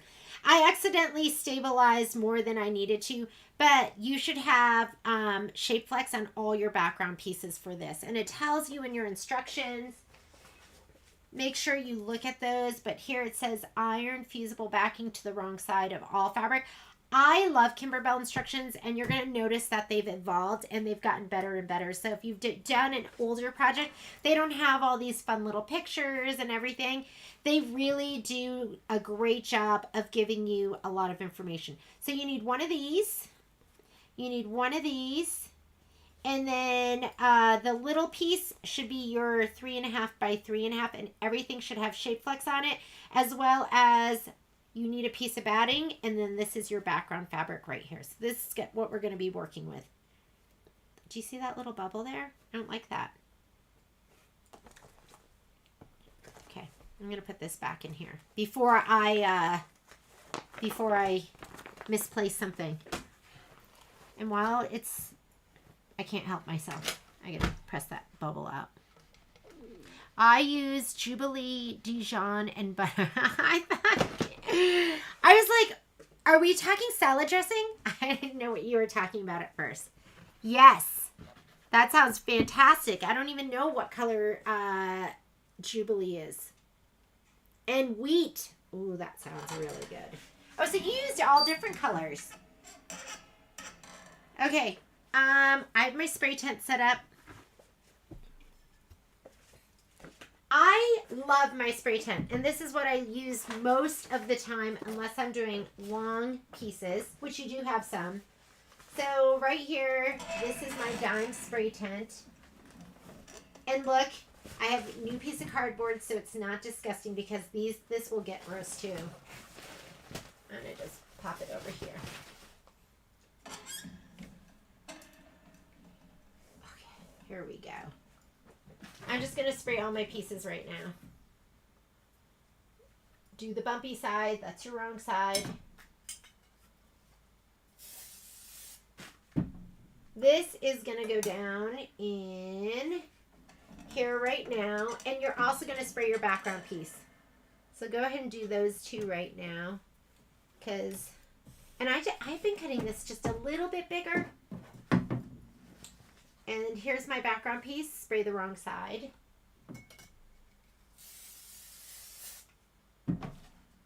And just kind of center it over this. You want just about an inch everywhere around it, and just feel. I can feel it's right there. I'm going to lay it down. And remember, we're doing the quilting last. So let's talk about our steps. There you can see it. Here's where we go forward and backwards. We are going to skip the batting tack down because we already laid it down. We're going to skip the background placement. We are going to do this step, which is going to tack down your background fabric. Go ahead and do that. And then we are going to skip the quilting. Quilting's going to go at the very end. And I like this in a color that's contrasting because you're going to fussy cut to that a little bit. And I'm going to give these a spray on the wrong side.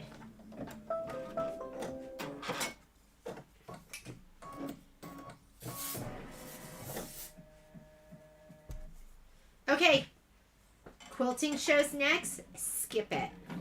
We're going to come back to that. And we're going to start with this. So these are going to be your applique stitches. I'm going to take out my sage and I'm going to put my buttermilk in. I'm just using buttermilk for all of it, but you can, there's some suggestions there. Who's AMSFL12? Who is that? You don't have to give me your name. But AMSFL2 FL2 used all different colors. And you can do that. That probably looks prettier, but I'm lazy. The lazy sewist is going to use buttermilk. The sewist that's going to make it beautiful is going to use Jubilee Dijon and buttermilk. This is our placement line, or at least I hope it's the placement line. I did not look at my instructions. Let's go to our instructions. Stitch the arch one placement line, and then you're going to put your fabric down right side up, and then you're going to do the tack down. No tack down is sewn on the bottom left of the arch. Leave the excess fabric on the edge to be sewn into the seam. So see right here, don't cut across. You're going to trim around and leave it. Leave that fabric down below here. Important little notes like that, huh? First fabric you're going to put down is, this is called, I think this is called Circle Square. I can't remember. Make sure you get the little arrow too, and make sure it hangs off a little bit. Okay, tack it down. Arlene! Hi, Miss Arlene. Arlene, did you already do this? What are you working on then? Get your double curved scissors. We're going to trim. My darling Arlene, what project are you working on? You know what I love? I love it when people have already done this. So they can give us suggestions, and sometimes they catch me when I'm doing something wrong. Because I remember, I just call this ladies and gents and me stitching together. It's not like a class because I'm doing this for the first time, so I'm not really teaching you anything. It's just us sewing together. Friends stitching together. All right, let's trim it. Remember, don't trim across here. You need that to go into your seam allowance. If you do trim across, it's okay. You're just going to have to catch it. Hang on. Let me adjust my arm again. This thing drives me crazy. Here we go. Trim away. Curved scissors allow you, so these are my, these have been kind of like my favorite. These are my Femori snips, and they're, I think it's like they're 4.5 or 4 inches. They're a little bit longer than the titanium ones. And I feel like that helps. See, I look at this and I go, oh, can I use this and this for the next one? I don't have to use that big piece and throw it away. Be okay with it, Jeannie. Part of your therapy.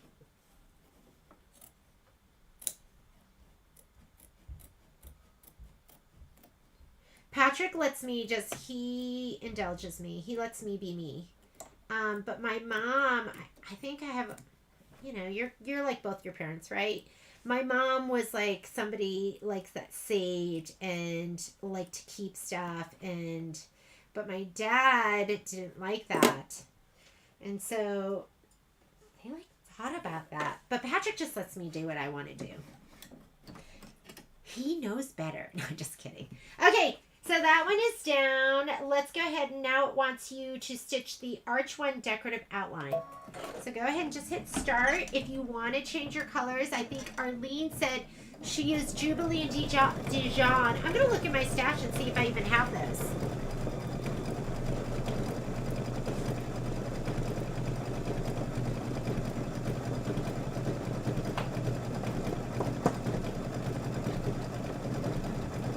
I have Jubilee. Oh, yeah, look it. So I think this is what Arlene used. And isn't it gorgeous? Yeah, Jubilee does look great. I don't have Dijon. I'm going to add it to my list. And if you want me to order you singles, I can order you singles too. Yeah, Jubilee is pretty gorgeous. Do you ever cut your... Deanna, let's talk about scan and cut.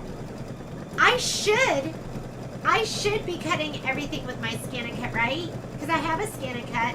I've done one project on it. I did French roses. And I see everything that Michelle does, and I'm like, why am I not using my scan and cut more? She and I are actually doing a collaborative project. It's from the book called Making It Mini. She's already done her part, and she's waiting for me to do my part. Yes, because you can cut your fabric with it. So we're doing that project together. I'm going to do the IQ designer part and the piecing part. And she did the whole scan and cut part and like laying it out and doing all the cutting. I do not, because I just have not put the time and energy into getting to know that machine yet. And so it's one of my life's failures. I will at some point. Okay. This is going to be the placement line for the Arch 2. Do you do most of your stuff on your scan and cut? So Cindy's saying this is not her favorite decorative stitch. Guess what? It's not mine either. And they use it for everything though. So yeah, you have to be careful with this one because you do have to be trimmed really close. If you're not, you're going to get little threads and all sorts of stuff that stick out. So, but yeah, this is like their stitch. I call it the Kimberbell stitch because they use it in everything. We're laying this fabric down next. I think this is probably where Arlene used Dijon, because this one is the Jubilee and it is pretty darn perfect with that. Did you, I know, Alice, I thought of you. I was like, oh no, Alice doesn't have her sage thread. So I did get your email. And honestly, I thought we threw it in your last package because we got something in. So please check one more time. And then I could have sworn we got it in and I put it in your very last package, Alice. I could be wrong though. And so I put it in my cardigan because I don't have any sage in the store.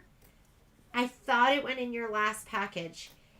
So I just threw it in my cardigan because when you sent me that note, I was like, how could that not have made it into her box? So I put it in again because I don't have it in the store. Alice, Okay. Are you stitching with us? Oh, here too. Be careful. Did you see I almost went and cut it straight across, which you don't want to do? You're just going to, because you want that to go into the seam allowance. So again, straight across. Do not cut that up. We're going to do the next one. I should do it to practice. I mean, you know what I really want to do? I want to do all those fancy vinyls. That's what I want to do. I want to do like Michelle did that amazing bag. And I had a customer come in and she had a shirt and I can't remember what it said, but I remember down the sleeve she had the names of all her kids.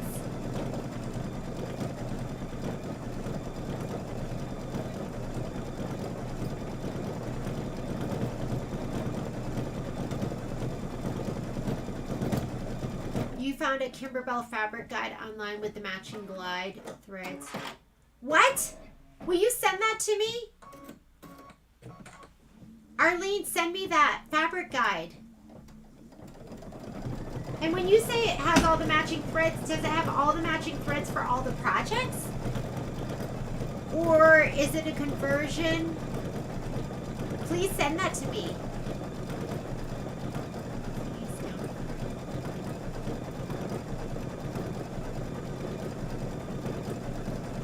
When you say you love your snips, Stephanie, which ones are you using?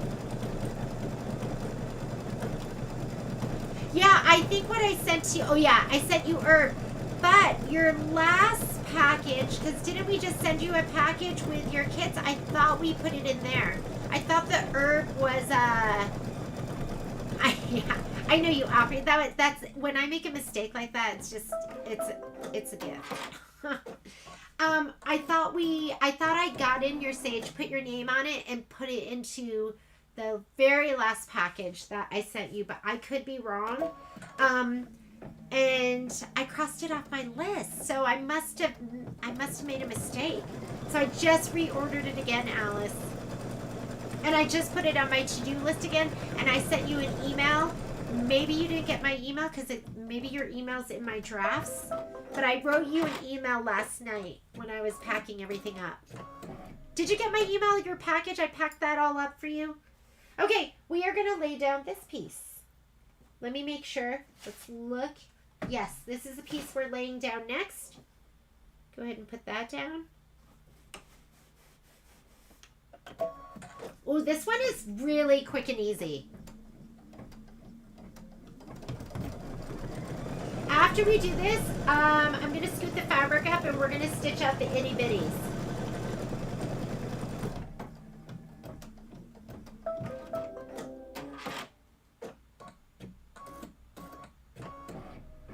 And we are trimming just this direction. Don't trim this direction. We want this to go into our seam allowance. So imagine this extends.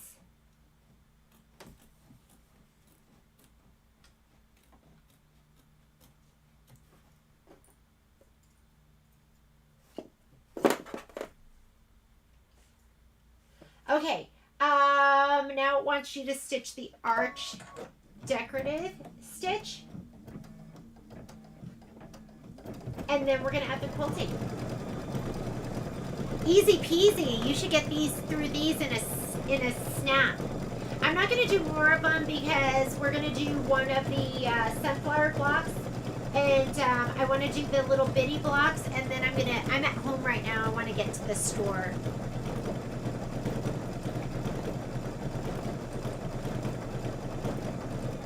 If you can find it, Arlene, I would love to see what your, I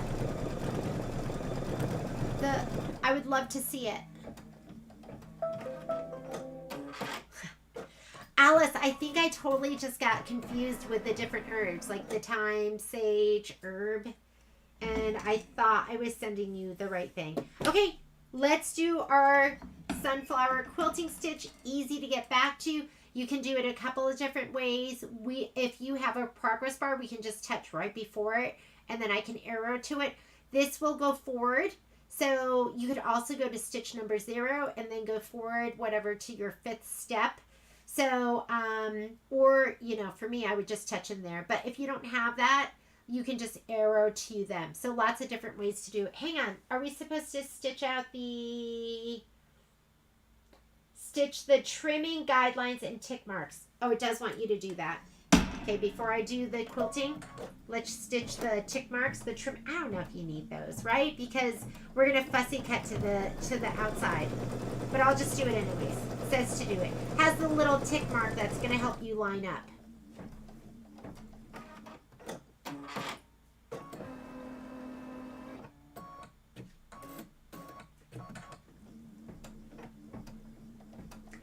All right, so the bitty blocks,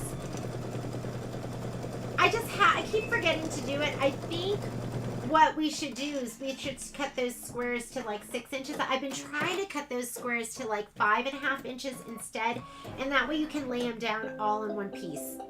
That's going to be the easiest way to do it. Kind of like how we do the border blocks, and then you don't have to worry about everything getting scooped.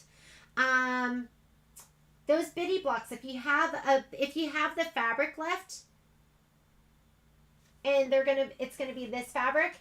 If you have this fabric left, and you could even leave your batting. You could leave the batting in one piece, and this in one piece, and then trim them down to the 2.5 or the 2 inches by 2 inches. Okay, mine is saying I am done. We're just gonna go out of here.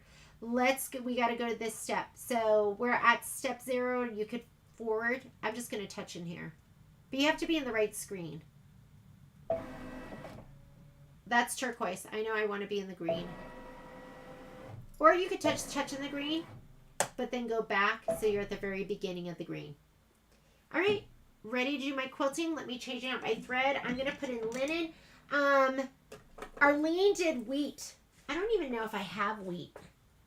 Do I have wheat? Is it like a tan? What color is that, Arlene? Is it like a light brown? Wheat. Nope. Don't even have it. I'm going to put in my linen. Oh, Alice, I already put it in when I read your email last night. First I was horrified because I'm like, you've been waiting for it. And then I immediately put it in my cart. And maybe I didn't hit send on my email that I wrote you. You're not distracting me. I distract myself. I was born distracted. Here we go. Oh, I'm thinking Arlene is that we should do a color, right? Because it is going to be cute. Okay. It's going to be really, really cute. Even if you did it in like buttermilk because they're like flowers. Shoot. I'm just going to stick to my boring linen.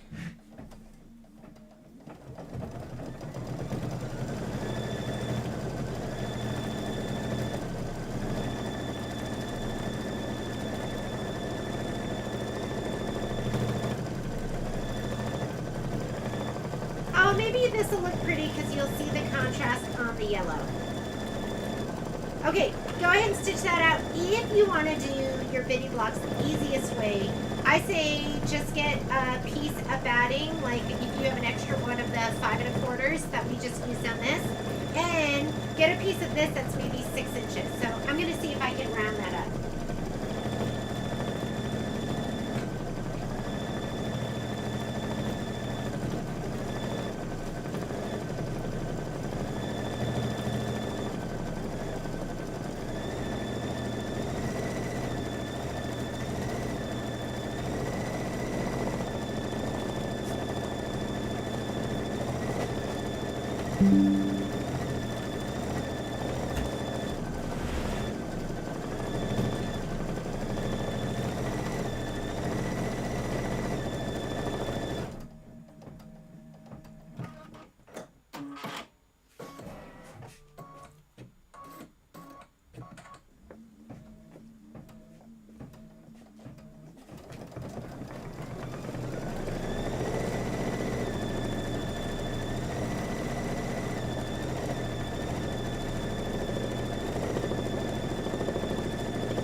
I was just semi-tearing my room apart, just looking for the for my extra. I have like extra Kimberbell fabric here, and I couldn't find it anywhere.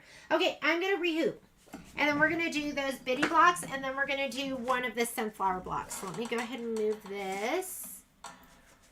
Is it cheaper to order the thread kits or buy the spool for glide? If you order the kits, they pretty much figure the price out with, like, if it's like, you know, $4.99 per spool and there's 20 spools, it's just 20 times $4.99. So if you have those colors already, like, I say just go through, like, anytime I put up a thread kit, like the Nativity thread kit is up. It's a big thread kit and it's expensive, so that's why I put it up at 20% off. Because you know me, I'm a consumer too, and I'm always thinking about you guys and going, oh, I don't want you spending all that money. So, I personally would create a spreadsheet with all the threads that you have, and then just buy the ones that you need. I purchased directly from Dash, and they are, I don't know if they're like the manufacturers or just the distributor of glide thread. I like right now, and I order maybe twice a month. They, a bunch of the distributors manufacturers, distributors, people that I buy from, they are carrying glide now. So it's going to be easier, and I'm going to be ordering more often. So, I don't know if this is going to be enough room because I think we're good. So I would just, some people like having the thread kit. They like having the plastic storage container. They like everything in there. If you, because I have a customer, I was like, why are you ordering every thread kit? I know you have like 10 linens. And she's like, I just love having the thread kit. And I'm like, okay, well then if that's what you like, then I want you to do it. So I want you to do whatever works best for you. If it makes it easier to have the whole thread kit, have the thread kit. And if you have like the Boulevard, then you have all your Halloween colors all together. If you do Main Street Celebration, or it's actually Red, White, and Bloom and Main Street are together, you could buy that kit, and then you have all of your patriotic colors all together. But you also have the option of, I will just order you whatever you want. Just give me a little time. You know, it takes a little bit of time.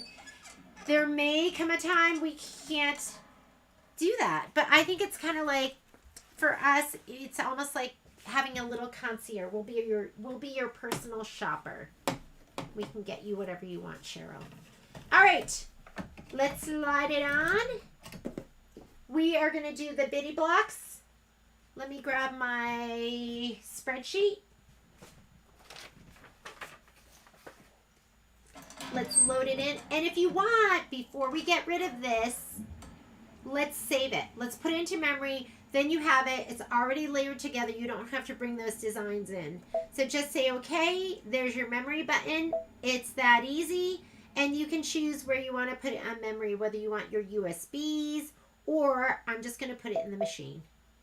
And now it's going to be there. All right? What are we doing? I know what we're doing. We're going to go home. We're going to go embroidery. And we're going to go to the bitty block. I can't see you if you're talking to me right now. Let me move my computer. Here we go. Now I can see. We're going to go. Oh, shoot. I didn't bring these in, I bet. I bet these aren't going to be right. Centers, don't hate me. Okay, the design we need, I'm going to go to my computer because I didn't do this one. I thought I was all set. We need the bitty block sun hat. So, let me grab my USB. Bitty block sun hat.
everything. Hopefully that transferred right.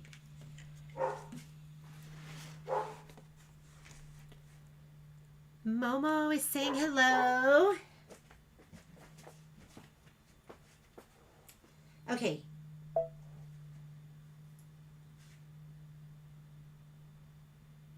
Biddy. I put them all down here. Nope. Did I? Centers.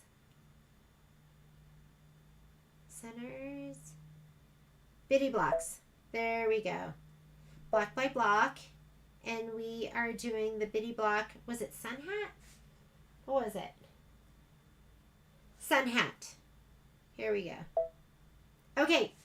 My hoop size is still the 6 by 10. So I have all this width here. I'm just going to edit. Let's add them. I'm not going to have them too far apart.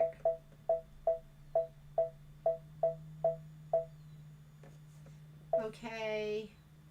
Make a copy and move.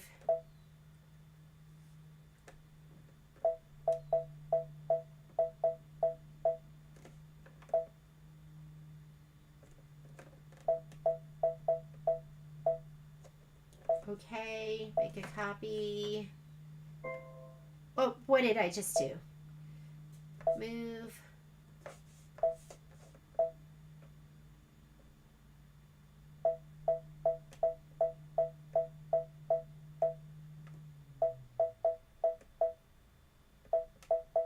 So you can see that the size of our design is, shows it up here. So 5.25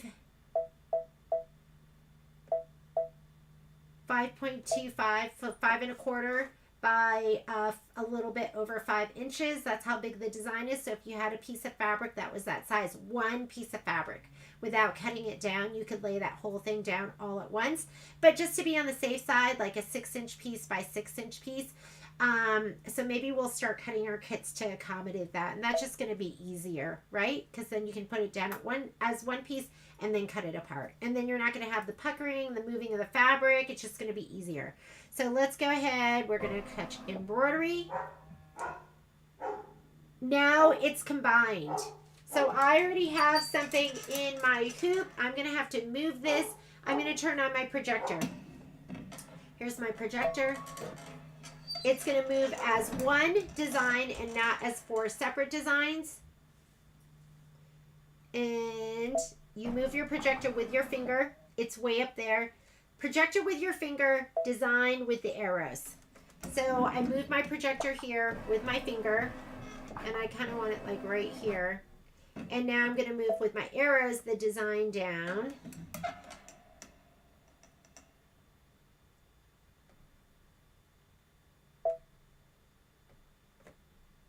I want the top of the design. Oh, there. And I'm good.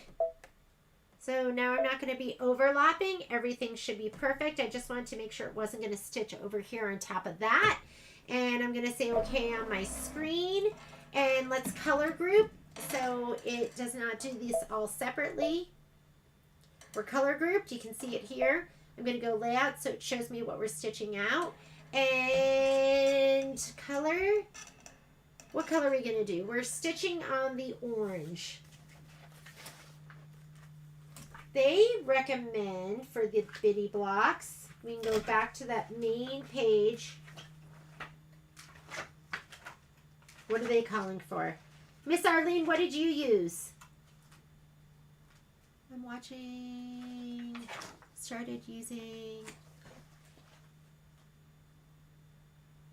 a trimmer error. I get trimmer errors. Did you just like, when I get a trimmer error, it just means like, it just miscut, and were you able to just cut the thread? Because I get trimmer errors, so you can just cut it and kind of release the pressure. Corner blocks. They're calling for some kind of orange. I have that burnt orange. I'm going to use that. So this is from the newest kit. What are we doing? Falling into autumn. So maybe I'll use that. Oh, Miss Joanne, it's a big machine to move. can you just, what happened? Can I call you?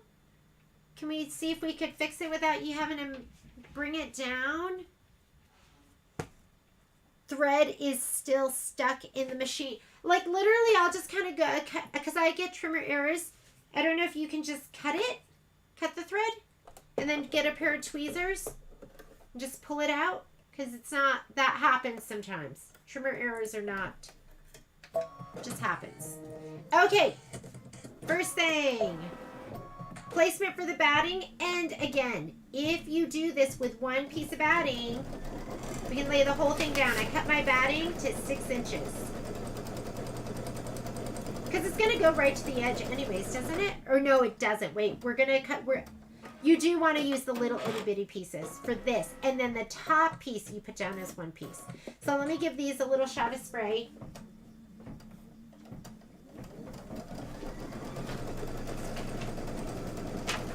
Marmalade.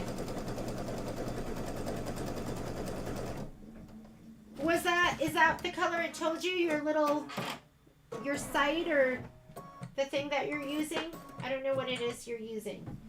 I couldn't tell. Did you mean it was like converts the colors, or they just tell you what colors to use?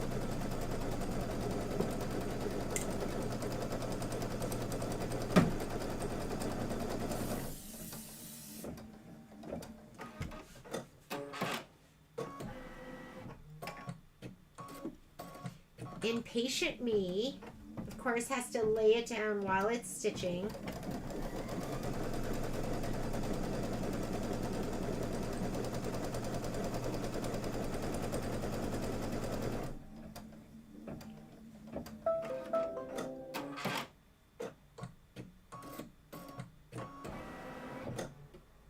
You could also lay these down in the set, like you could take this and put it down in the center, and then if you have these all pre-cut, and then just go to the quilting. But I'm gonna lay these down like this. I didn't have any extra scraps of this fabric, so I just had strips. So just to make it easier, I was just gonna spray these strips and lay them down.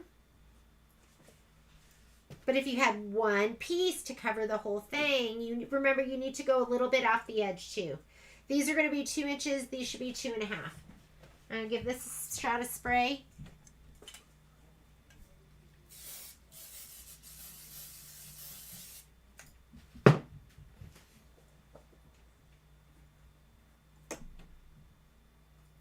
Oh, and you know what?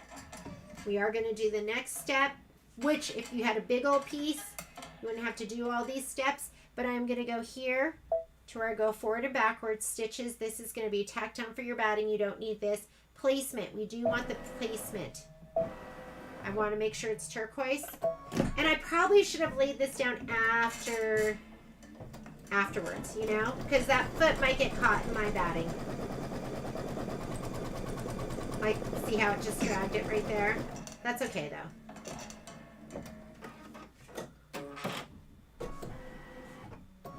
Can take this off and put it down. Easy on, easy off. Okay, Joanne, I'm reading your message. Inside the bobbin area. Were you able to just take off, did you take off the needle plate? And there's 2 different times that I will get bobbin thread inside my bobbin area. Number 1, if I miss my take-up lever, then you're just going to get a big old bird's nest there. Number 2, sometimes I'll be you know, going between my red thread and my white thread, and I forget to put my bobbin case in. So those are the 2 times that I will get thread inside the bobbin area. They tell you the matching color is made for the fabric. Oh, wow! I love that! Oh my God, I can't wait to have that. Thank you so much, Arlene. That is fantastic. I didn't know that existed. I am so excited for that. Because a lot of times I'm not putting the colors on this spreadsheet because I just go, I'm going to have to think about it. Okay, I'm going to lay these down. Maybe I'll lay them down like this. But if I didn't have this, I would just make it bigger.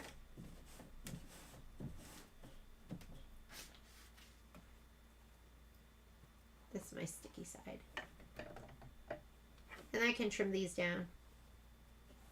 And if it's too small, don't worry about it because you're trimming to the muslin as well. So the muslin will be there. Does that make sense?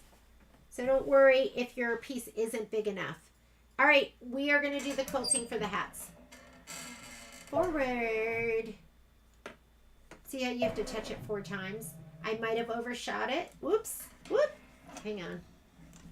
I might have overshot it. For some reason, if I put my arm all bent up like this, it doesn't pop up and down. So I'm going to go back. Okay. Want to make sure I'm right where I need to be. And let's stitch. Now it's going to just stitch the quilting. And then we can trim these down.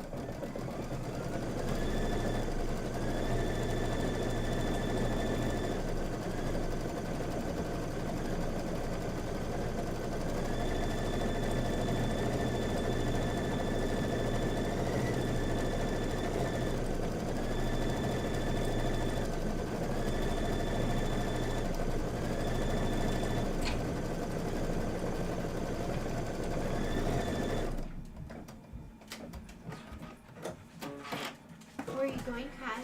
Oh, yeah. Oh, come on.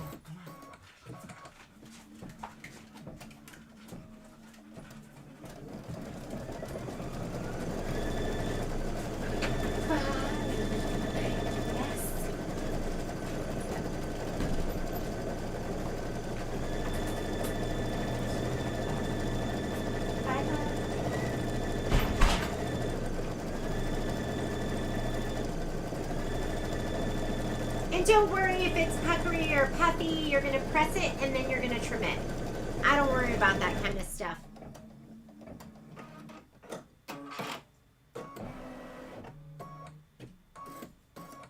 All right, I'm going to get ready for the next hooping in my 8x12. Change needles, go down.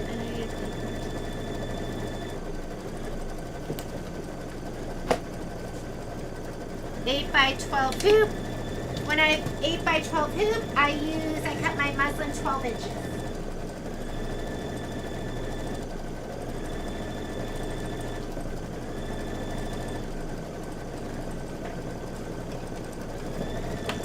Oh, Joanne, I worry because it's big. You know how I am.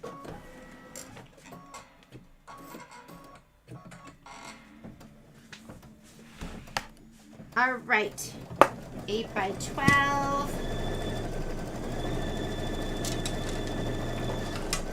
I have that Kimberbell thread chart. It gives you isochord colors. They haven't updated. Oh yeah, and they are adding so many new fabrics. There's like so many and just beautiful. Because I mean, you got to be getting sick of some of these fabrics. So they need to add some new colors.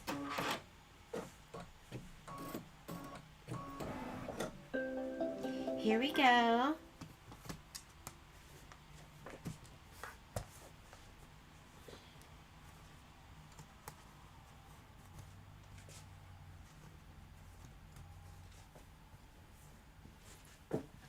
Okay. Ooh, it's pretty snug. I think we're good. All right, we are done. These are like the itty bitty blocks. I'll just go ahead and I'll press them and then I'll just kind of fussy cut, or I'll trim them with my 2.5 inch ruler, or just the corner of like one of my square rulers. So I'm going to put that to the side. We're going to go ahead and we're going to do one of the corner blocks. It's actually 123. I think I was thinking we had so much time and I was talking too much. So let's come on over here. Let me pop this arm down and let's load up and get stitching. Last night I was at the store and I just got together everyone's order because Patrick says if I got them all together, he would ship them. Ryan's not here this week, so we were just working on all of that. Slide this on. This is an 8x12. It's bigger than my 6x10, so it shouldn't tell me that I need to change to a bigger hoop. And then let me grab my spreadsheet, which I don't know what happened to it. It's way over here.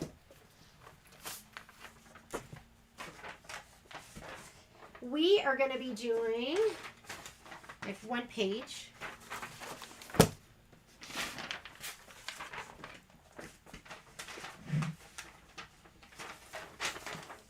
Let's go home.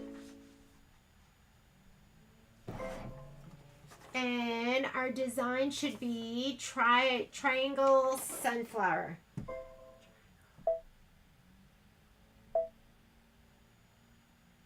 I just loaded them independently. Triangle, July, centers and triangles. There we go. I'm doing 8x12. So we're going to do that one. Go ahead and set it. Just fits in there perfectly. Let's pick the hoop size too. 8x12. Okay. And I'm going to just snug it all the way over. But before I move it, I'm going to load the other design. So the other design is going to be Sunshiny Days. So we're going to go add.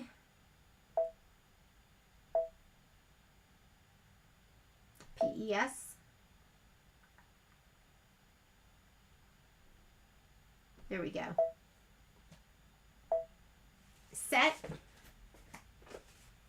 I wonder if my microphone, I should.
How about now? Do you have sound now?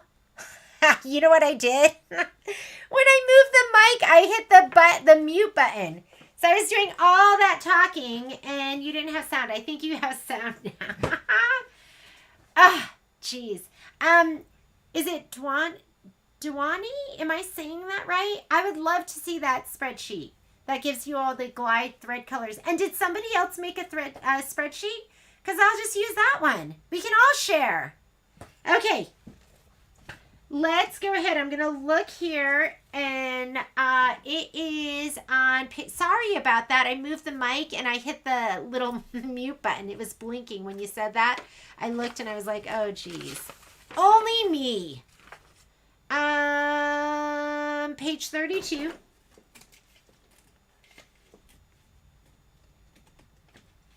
Yeah. If somebody else has a spreadsheet, let's use that. I'm all about it. We can all share. All right. Alignment. We did that.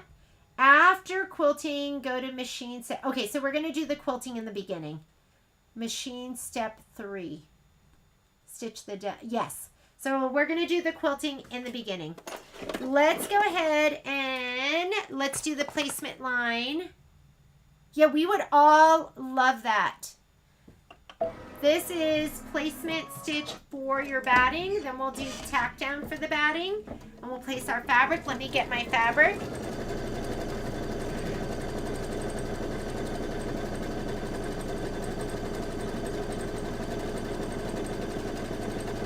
I didn't even check my needle today before we started. Most of the time, I like to stitch with a 7511 embroidery needle, which is what I think I have in here. The other needle I'll use for embroidery a lot of the time is an 8012 Microtex. Alice, I'm going to get out my spray box.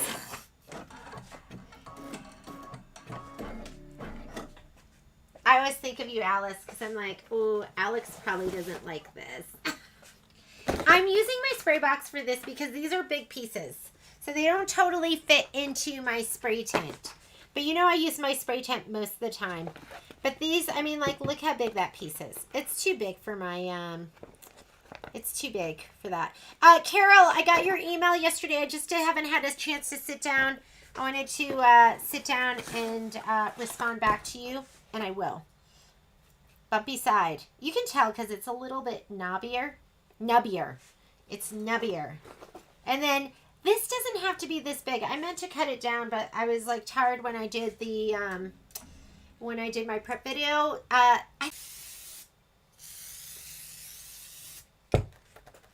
Oh, there we are.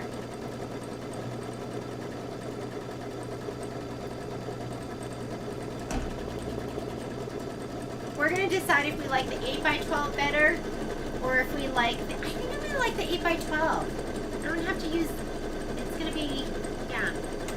Okay, get your scissors, whatever you want to use to trim.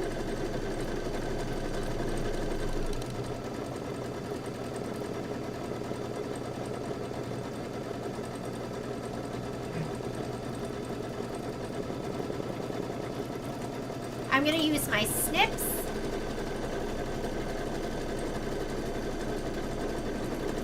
I want this spreadsheet with the glide colors in it.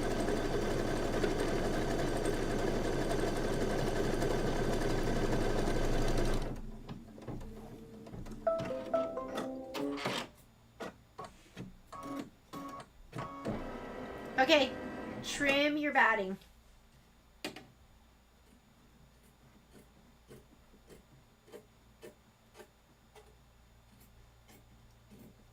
I'm in the mood for sushi. I was watching, so this is so typically me. I want to watch Yellowstone because everyone's talked about it and they rave about it and they say it's so excellent. So I went ahead and I signed up. I told Patrick, because he's like, don't sign up for all that stuff. But I told him I work hard, so if I want to watch Yellowstone, I'm going to do it. The only subscriptions I have, well, we have them all, right? I have Netflix because I like to watch a lot of mindless stuff. You get Prime with your Prime membership, right? And I think through our cable, we have like HBO and all of those. But really, I really want, and I do subscribe to PBS because I love American Experience. It's where I learn about American history. I don't learn it in school, but I love learning from Ken Burns. So I signed up for Paramount Plus, and they had 1882? And I go, oh, I'll watch that first because that tells you, it's like the prelude, or the show that tells you how Yellowstone started. So I watched that with Violet over our vacation, and it was fantastic. And I absolutely love Elsa, and I want to be Elsa when I come back in a different life, but I don't want to have her ending. And when I went to watch Yellowstone, I realized they don't show it on Paramount Plus. So now I have to get Peacock. Now I have to get Peacock so I can watch Yellowstone. But I am watching, is it 1923, or is it 1928, which is what happens after Yellowstone. Has anyone watched it? I was watching that while I was working last night, and it was so good. I actually kind of sat there for a minute, which I usually don't do. And I just kind of sat and watched the show, because I'll work. I just kind of have it off in the background. I sprayed my other piece. I'm going to go ahead and lay that down now. I'm not going to do the placement stitch. I am going to do the quilting. Hi, Mrs. Suley. Are you making some amazing bag? Okay, let's lay this down. Feel underneath. Make sure you cover everything. Then you can just give it a little push down. I will do my tack down with this thread on because it'll be easier to cut. But I'm on the blue, which means placement. We don't want to do that. I've kind of been on the ball today. Knock on wood. Haven't, because usually I do something wrong.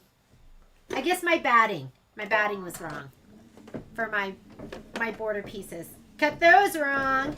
Wouldn't be a so long with Jeannie if she didn't make some kind of mistake.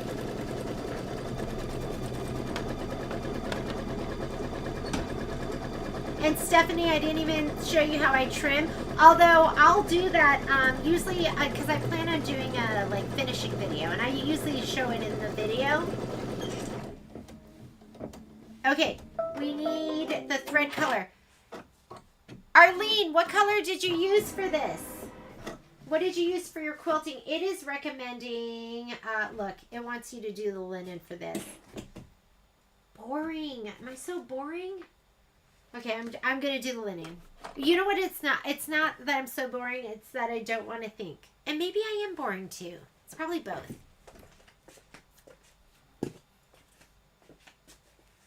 I'm scared of making a mistake. That's it. For me, I always go with the safe choice. I want to be one of those people that has like a bohemian house with lots of colors and fabrics, and my house is more like room and board, which is kind of sterile. Because I'm scared to take chances. Yes, send me a picture. Okay, we're going to go do this quilting, and then we are going to skip steps 1 and 2. If you have this already placed down, you skip these 2 steps. This is if you're not pre-quilting. That's going to tack your fabric down. It's going to give you a placement line. It's going to tack down your background fabric, but ours is already going to be quilted down. We're going to skip to this step, and it looks like we need a darker green color for the stem. I am going to use, let's see what I'm going to use.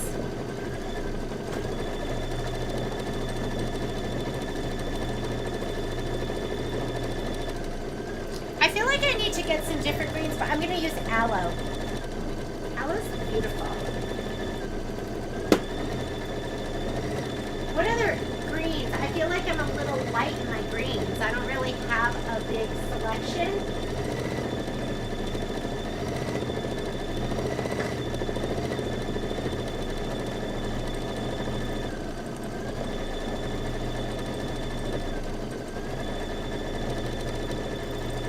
Arlene, you're supposed to be our guiding star through this project. Your homework next time is to have it already completed so you can tell us what colors to use. I'm just kidding with you. Just kidding. What is your special sheet say to use to match the green fabric, the Make-A-Wish fabric?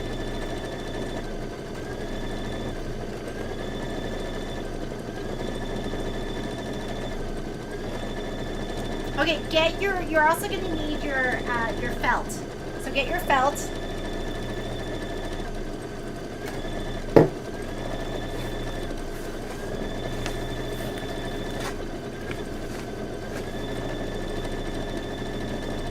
Oh my God. Hey Karen, could you send one of those sages to Alice? She's been waiting because Jeannie's not on the ball. Just kidding. Yes, that's why. So have you been buying all the thread kits? That's why. Just tell me the thread colors you need and I'll just send them to you.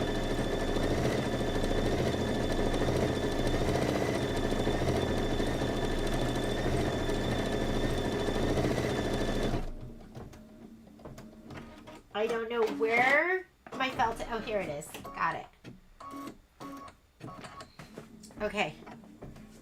Here's the color we're using. I think that'll be fine, right? I'm going to use the green for this stem. And a little contrast might be nice as well.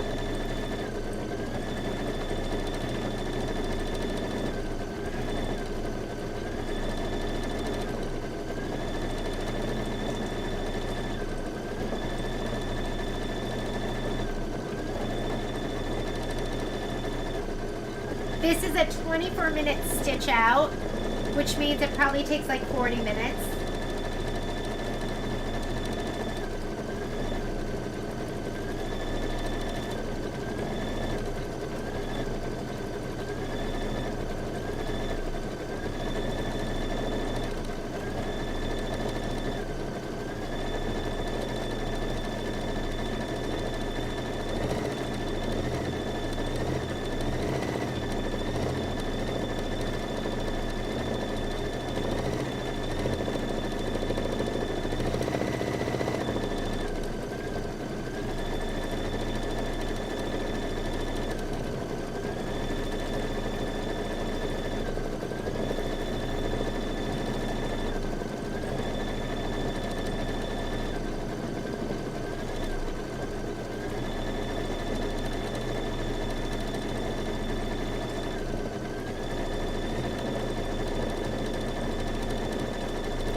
Yeah, Asuli, if you're doing the Kimberbell event and you spend $100 retail,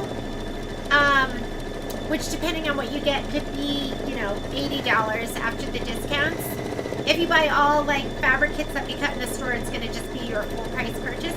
You get one of the CDs, and then if you spend $200 retail, then you get the 2 bonus CDs. And I've just been writing on your slip, and I've just been adjusting it. So I'll look at what you've purchased, and I go ahead and I adjust it. And I've been writing it on your sheet of paper, and then I'm sending the discount. And if for some reason I forget because I did one, and then I was like, did I do the refund? Like I'd written on the slip, and I'd forgotten to, but then I caught myself.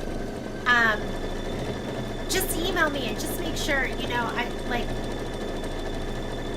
make mistakes. It's a lot to keep track of, so I do my best, but just remember it's a lot to keep track of, so I do miss some things every once in a while.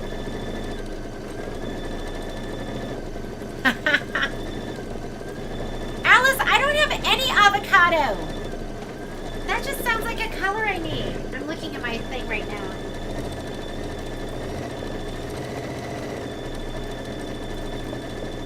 Shoot. I need avocado. I gotta add that to my cart.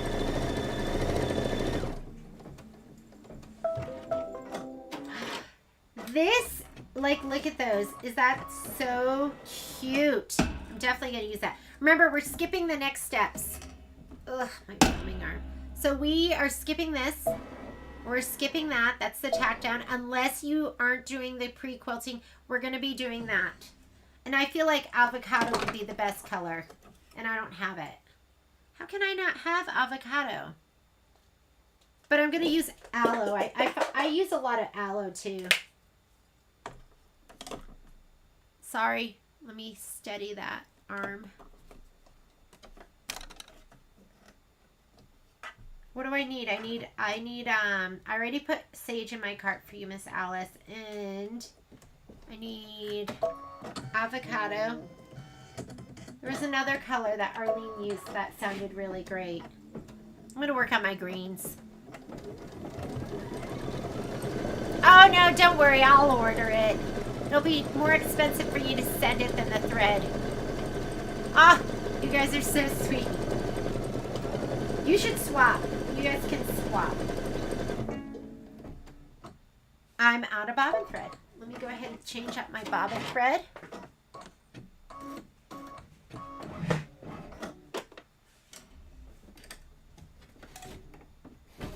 Is avocado perfect? What's everyone else using?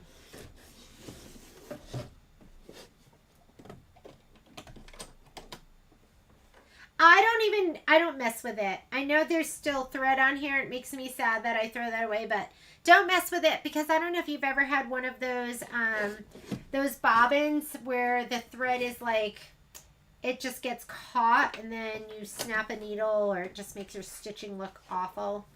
Just be okay with throwing away that yard of very fine thread.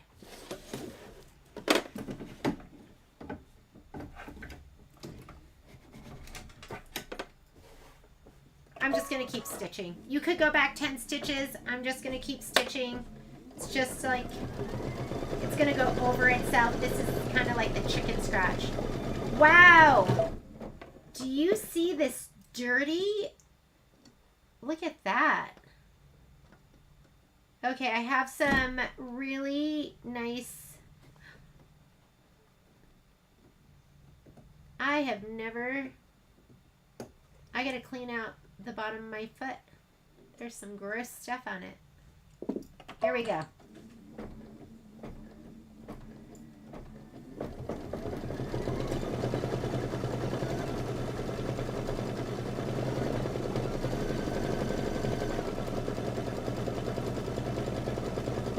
After we do this is the stem detail. We're going to stitch the leaf placement line and then we're going to place the leaf felt.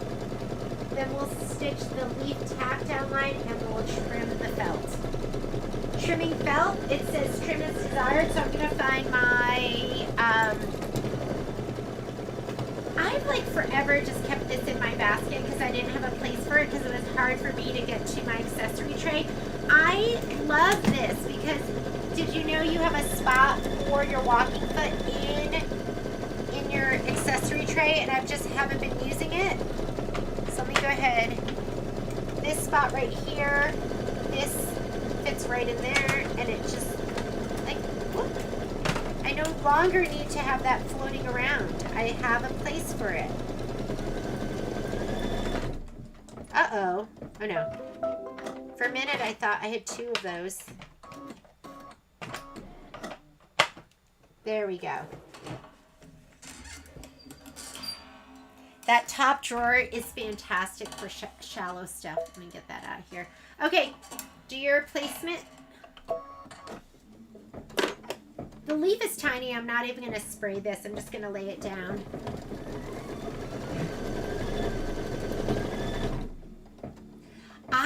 Okay, growing up Korean, they don't eat avocados. I think they might now. Look how tiny that is. I'm just going to lay it down like this. So I don't think I had an avocado until, and I also think it was like not huge. Like it wasn't huge on the East Coast, not like it is on the West Coast. So I don't think I had an avocado until I was like in my 20s, probably my early 20s. But I grew up in Connecticut and we basically lived like we were in Korea, but in Connecticut.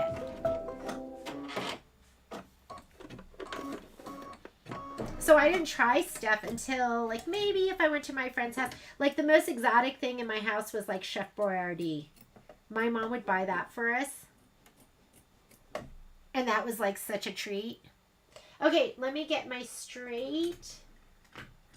curved straight, if I can find them.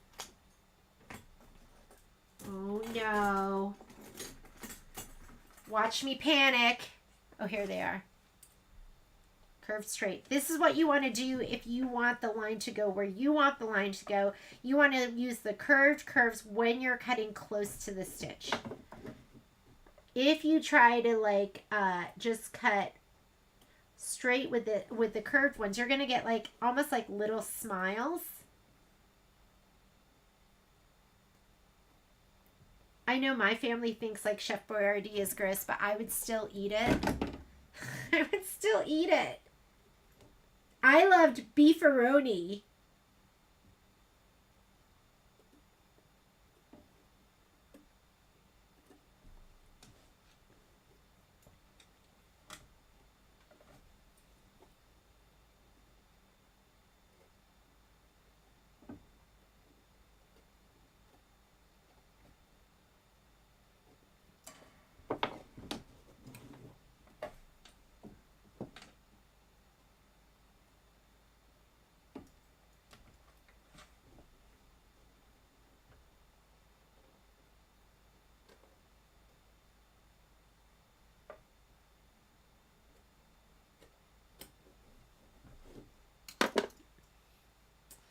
All right. Is that so cute? Look at that cute little leaf. What's next? Trimmed as desired. We are in step 6. Step 6 said stitch the outer petal placement line. So go ahead and slide this on, and any yellow you want. So if you ever have a hoop like this, on the Luminaire and the Solaris, the hoops that didn't come with the machine can be a little hard to slide on. And you can see like there's a little black mark right here. I keep thinking I should just take a little sandpaper and sand that down. That's what somebody told me to do. Never done it before. And mine have just like, I've used them so much they slide on like a little easier now. But that is, that's kind of how it is. I'm going to get my buttermilk again. Let me get that.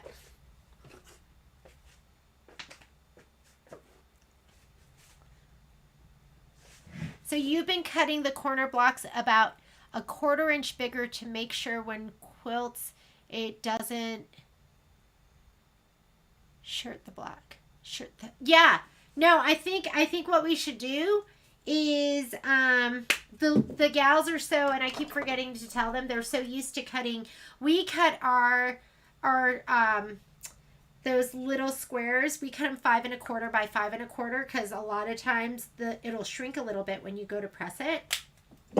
But I think we'll try and start cutting them 6 inches by 6 inches, and then you'll have enough that you can just lay down that piece all at once. Won't that be nice? I think that'll be so nice. You're gonna have to fussy cut it a little bit. Okay, I was not even paying attention. I just put in warm gray. I like went over here and grabbed a color. Avocado awareness and popularity has definitely reached the East Coast and openness. Alice, did you you grew up back east too? I mean, that's where you're from, right? From New York. So is it just me, or we didn't eat avocados back east? I didn't enjoy yeah, I think that's just we just didn't, people didn't eat them. That's probably Patrick. Hang on. Call from Kimberbell. Hi. I just called to see if you got my phone. Yes.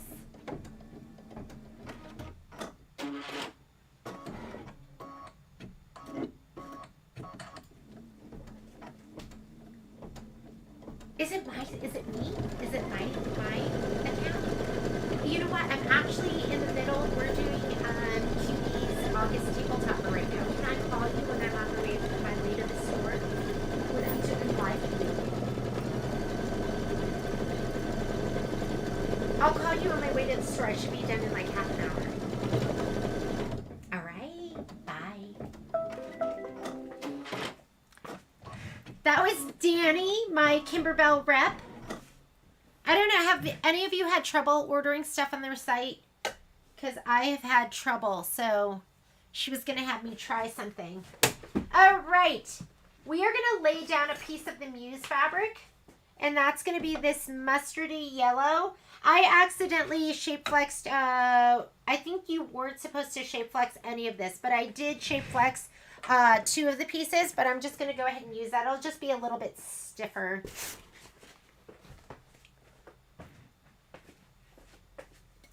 So I've had to, all week, I've had to send my order in like manually. Like I haven't been able to enter it on the website. So I'd sent her a big order this morning. Let's see. And I just wanted to make sure she got it, and then she was going to have me try something.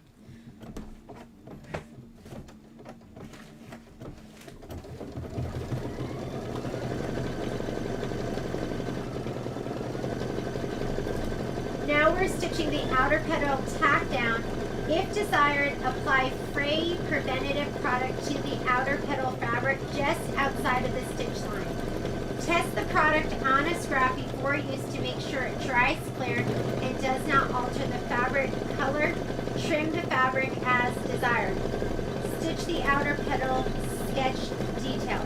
So I think they're saying that because there is not going to be a, you're not going to have a stitch on the, you're just going to trim as desired. There's not going to be like a satin stitch outline or something like that. And I just got a call from this store. I'm going to call them really quickly.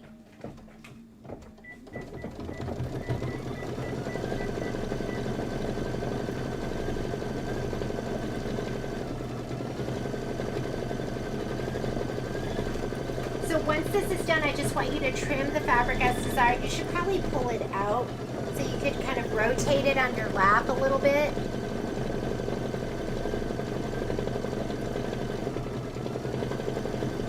I'm not done.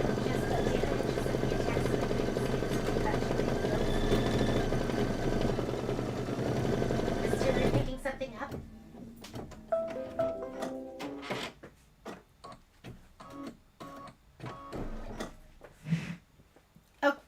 Let's trim this up as desired.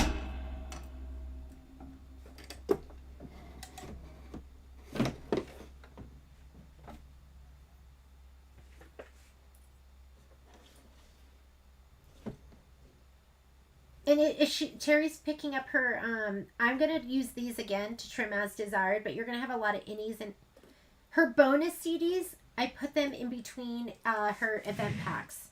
She should have 2 bonus CDs in there. Yeah, could just run it by me and I can tell you. Yeah, just call me. Bye. All right, I'm going to put this on my lap so I can turn it and twirl it as I'm cutting.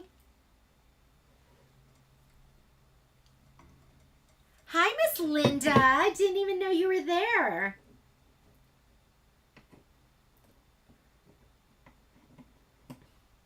I guess you could take this and kind of fray it up. It might be kind of cute. Mine has the shape flex on it, so it's probably not going to fray that much.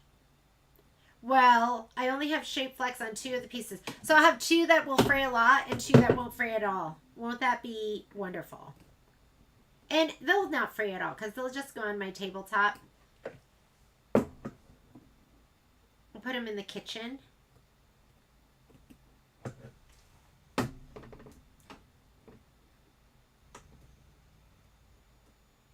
I guess maybe this would be a good scan and cut thing, right? Because then you could click it up a couple of sizes and then just lay it down and you wouldn't have to like do what I'm doing right now.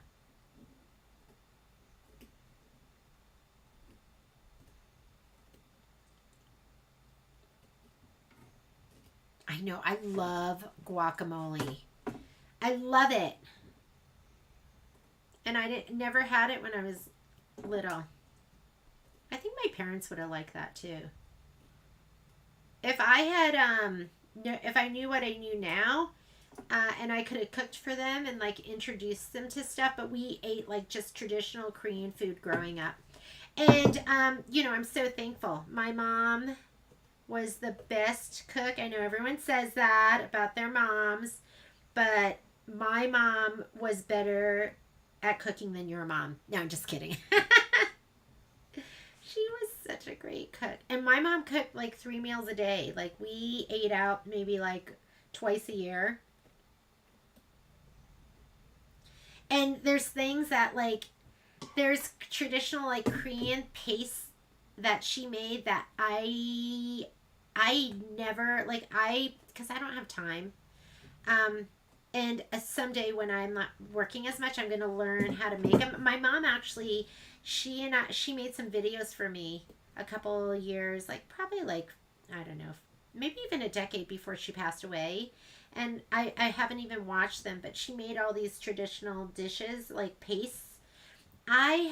She always made them for me. So I never like bought store-bought, like there's 2 pastes in particular. They're called gochujang and doenjang.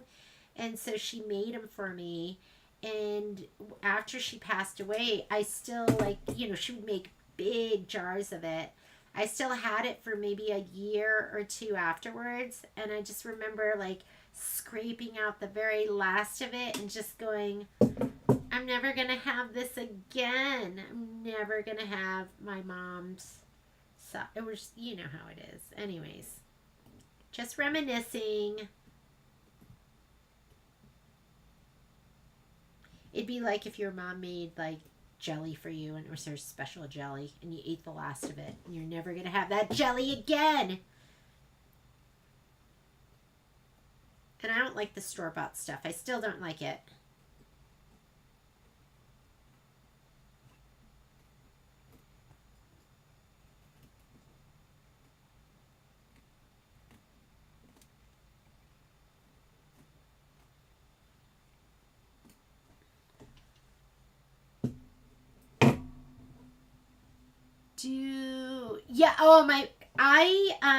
So Suli just asked if I made kimchi.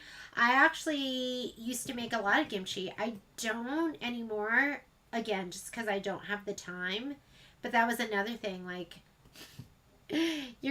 so my mom made me these Korean sesame leaves, and I'm not kidding you when I say we had those for like 10 years. They're like, they can't be good for you, right? Like they're like pickled but my mom always made us kimchi. My mom, when I moved to like Colorado, she mailed me kimchi in a priority mailer. And because it fermented, like by the time the box got to me, the box was like round.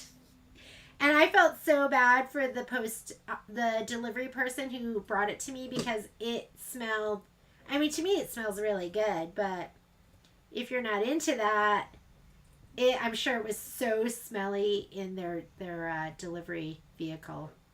But yeah, I love kimchi. I'll make easy kimchi. I'll make like oi kimchi, which is like cucumber kimchi. But even then, I've just been buying it. Okay, how cute is that? I do want to get right in there too, though. Let me do it. I'm going to just... Should I just leave it? No. I was going to just leave it and I couldn't do it. There we go. Get in there. I'm going to cut this too.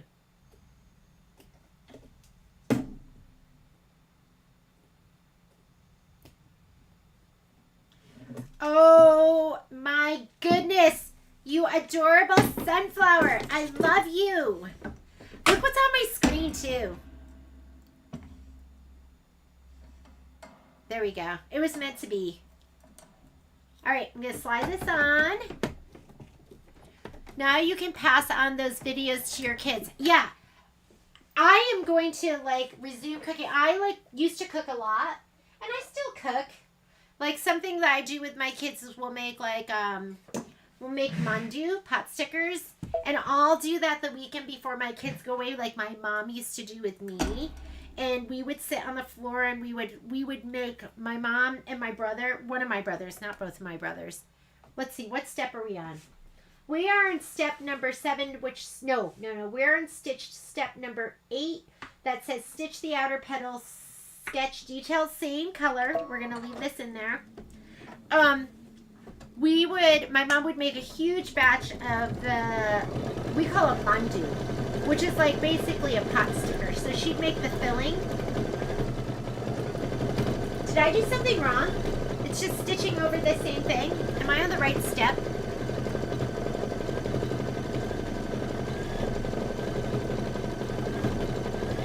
Am I doing the right color? I'm just gonna let it do its thing. So she'd make enough to make hundreds of these pot stickers, and then my brother Joe and we'd sit on the floor and we'd wrap them together. We'd laugh and talk and have so much fun. Violet especially loves tradition, so she loves that. And so and then my mom she'd stay up all night and she would steam them, and then she would wrap them, and then she would make us gimbap, which is kind of like Korean sushi, but it doesn't have like raw stuff in it. So she would wrap those for us, so when we traveled we would take that. And so I think Violet's just really looking forward to that. Maybe I can get Kai to do it with us too. It'd be fun. It'd be fun to pass that down. So whatever day that is, no so long. It's going to be actually we'll do it on a Sunday because we're going to leave on a Monday.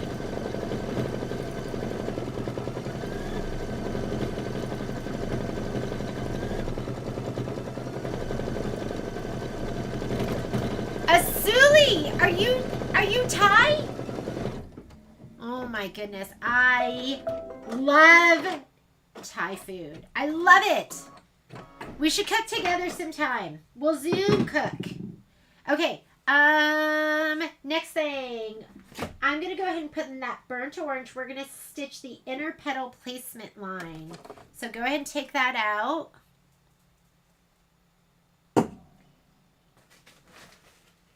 Where's my burnt orange? Where did I put it?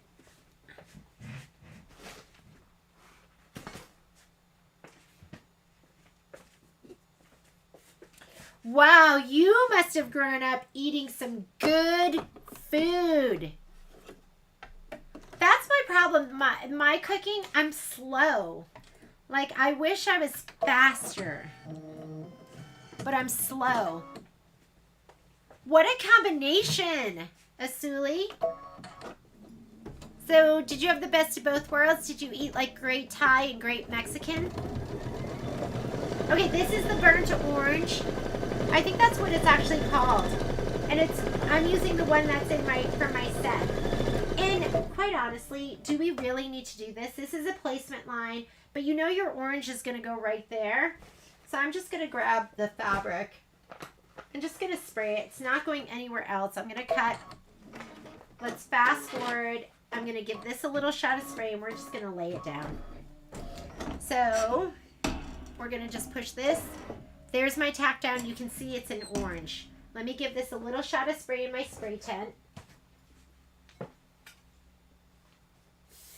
Oh, it's past lunchtime for me, so I'm getting hungry, especially talking about all this great food. Just cover both your sunflowers. And here's your tack down stitch. After you do your tack down stitch, it says trim the fabric as desired. And then you're going to stitch the inner. This is tack down. This is step number 10. Then we're going to stitch the inner petal sketch detail. Change the bobbin to a water-soluble thread or a visible color. I'm telling you, you want to get water-soluble thread. It's just so much easier, and you're not dealing with trying to, clip the right thread. So let me get that out.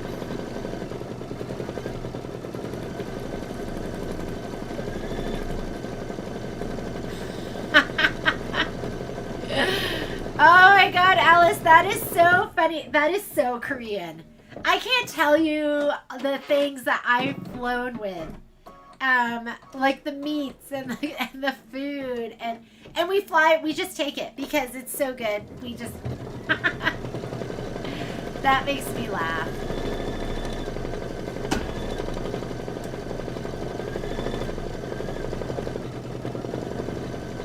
I'm picturing them on their airplane with their bulgogi or their galbi.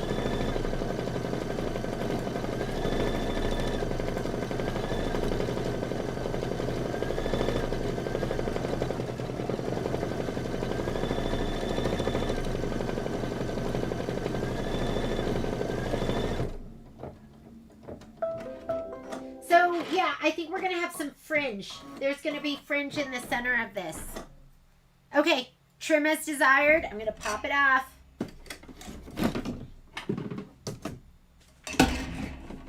I'm just going to kind of twirl it around. You could trim right to the stitch line too, whatever you want to do.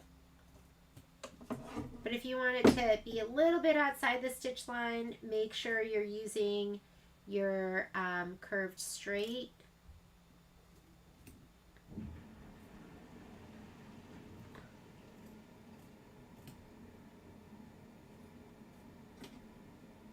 Violet will be so excited if I'm like, okay, we're gonna make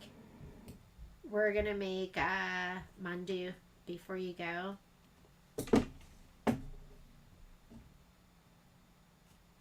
That was her college essay. Patrick's like, did you read her college essay? I'm like, no. And he's like, she wrote about making like mandu with you. And I was like, oh my god.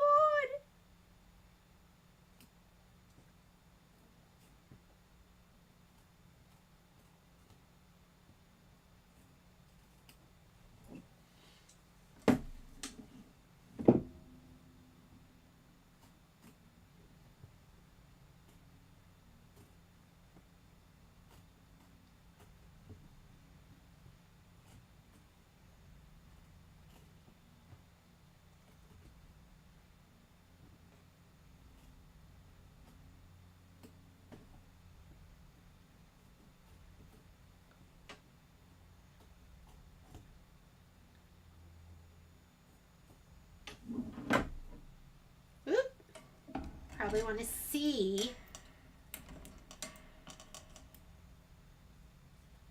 Oh my God. Alice, I'm reading your thing that he brought a large duffel bag. Oh my goodness. That is so funny. Oop. I think that's going to be Patrick. Hi.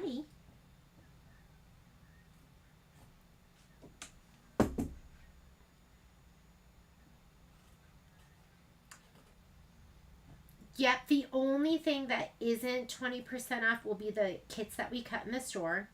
Just like, and then the fabric, the kits in the boxes are 15% off. And thread is 15% off. Yeah, yeah. Yeah, and I think other than that, yeah, it's all going to be 20% off. And her bonus CDs, I put them in between. Did you find them? Okay, yeah.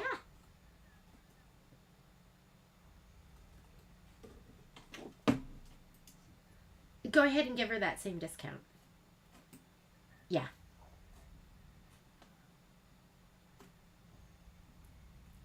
Thank you. I'll see you in a little while. Bye.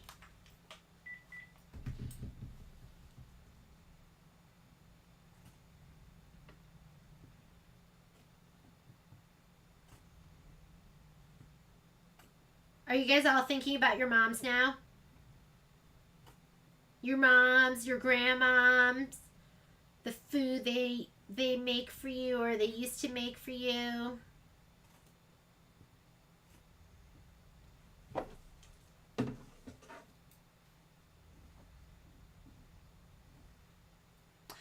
Okay, Alice, let's talk about Korean food, East Coast versus West Coast. I've been on the West Coast a long time now. I better not say this, I'm going to get in trouble. I like my East Coast. I have favorite restaurants in like New York.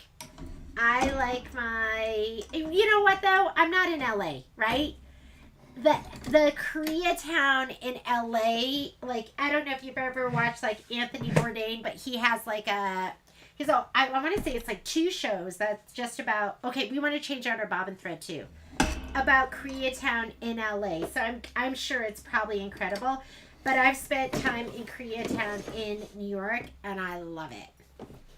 So I don't know. I think you'd be able to get this. He maybe didn't know where to go. So it's good getting it where you need to, but like my favorite my favorite like Chinese restaurant is, it's like a hole in the wall. Yeah, I like the Chinese food on the East Coast, like my La Wa, and it's in Philadelphia, and I don't even know if it's still there, but I love that place. And then you know, I have a place in Boston. I could take you there. I can't remember the name of it right now. So I love East Coast food. I love it. I love West Coast food. I don't know. I've never eaten in LA. Actually, that's not true. I took my kids there. Gotta say, my barbecue is better in New York. All right. That is trimmed. Did I put the right bobbin? I put my my bobbin in. We're gonna stitch the inner petal detail. Make sure you have your water soluble bobbin in. I'm sure you have the same butchers. He just doesn't know them. He doesn't know them in New York.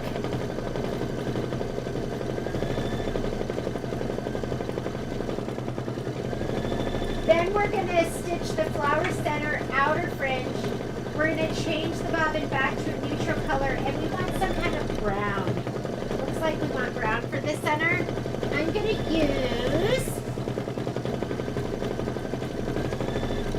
use coffee bean.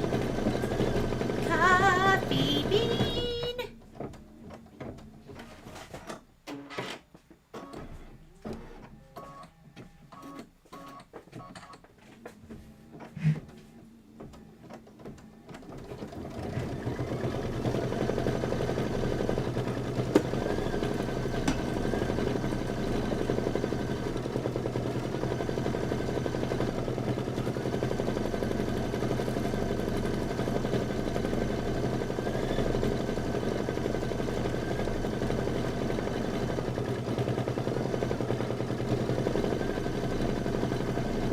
Hang on a second. I think I'm doing this wrong. I think I was supposed to... Am I doing this wrong? Was I supposed to stitch the inner petal detail? I was supposed to stitch that, I think, with regular thread and then switch. Am I reading that right? Hang on, I'm going to go ahead and cut, because we don't want this to come out. We don't want that to come out. Okay. I'm sorry about that. I think we are supposed to stitch that with regular thread. So it's going to get a little thick. And you want to make sure you do the regular thread. So when we, and we're going to leave this burnt orange in.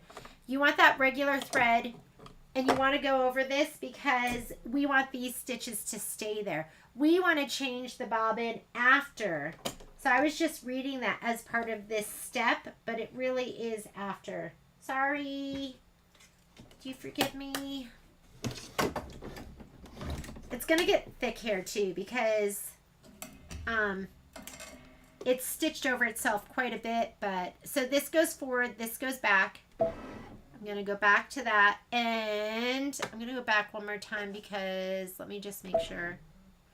I think we already did that step. This is the step. This is where it's kind of thick. Okay. Regular bobbin for this, and then we're going to change.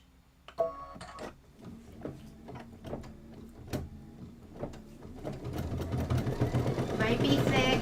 You might get thread breakage.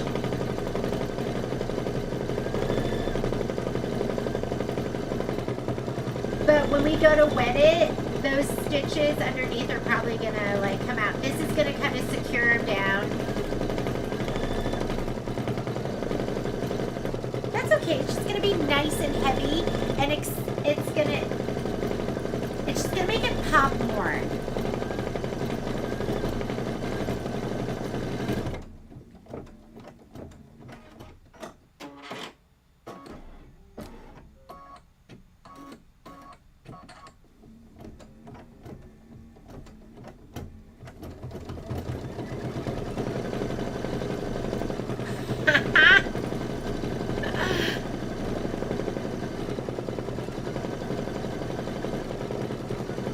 I'm reading your comment, Alice.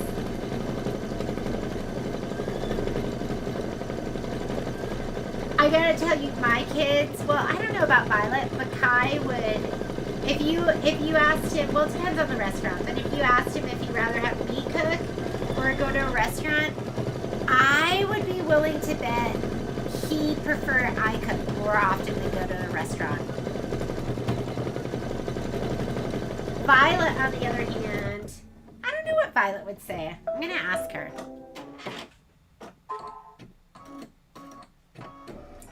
Okay, now we're gonna switch out. And now those stitches will be secured down, and I'm sorry about that. I need to understand that the bobbin changes come after what's before it. So I'm gonna put this in. This is changed to a water-soluble thread. And then we're gonna put in the brown, and we're gonna stitch the flower center outer fringe.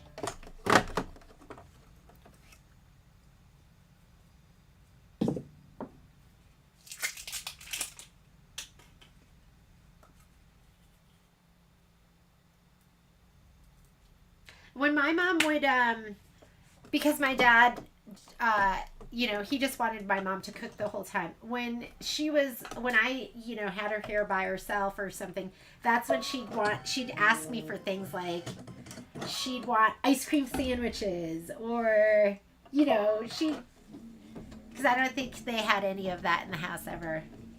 Or she'd want me to take her to a restaurant or something.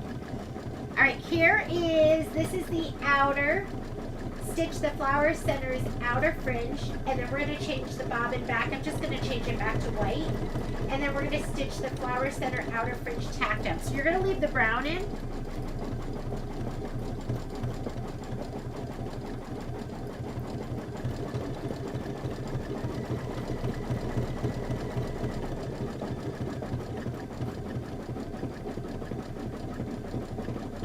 I'm gonna have to clean that foot off. It's a little, I can see it's a little gunky looking.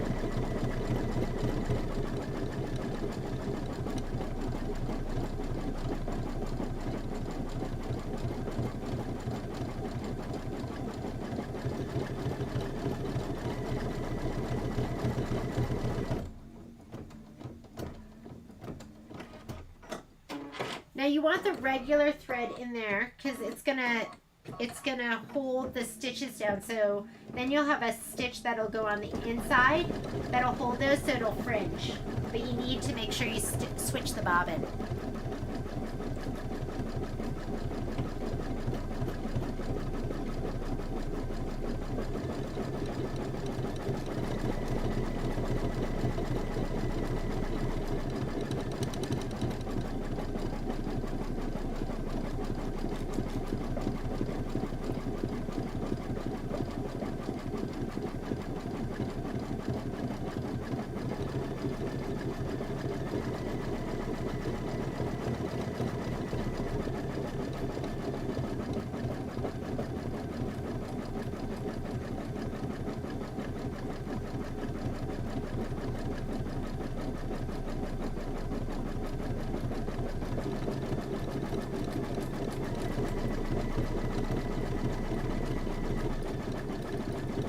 So what I'm learning is these are going to take a long time to stitch.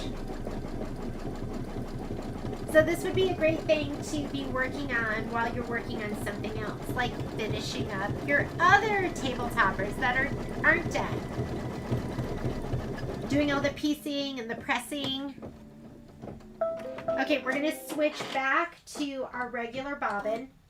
So this is the second part of step 12. Cute. I love that. Doesn't that kind of make it the orange? Oh, look, I didn't even put the cover on.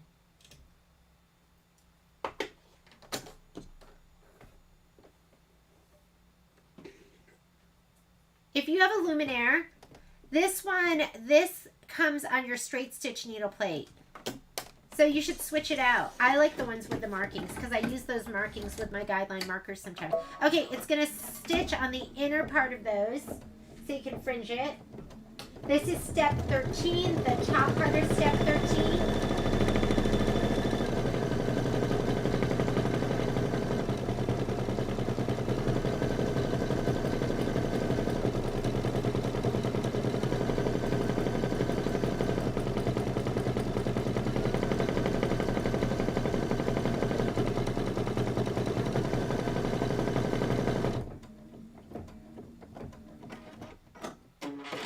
Now you're going to change back to your water soluble thread after it does this.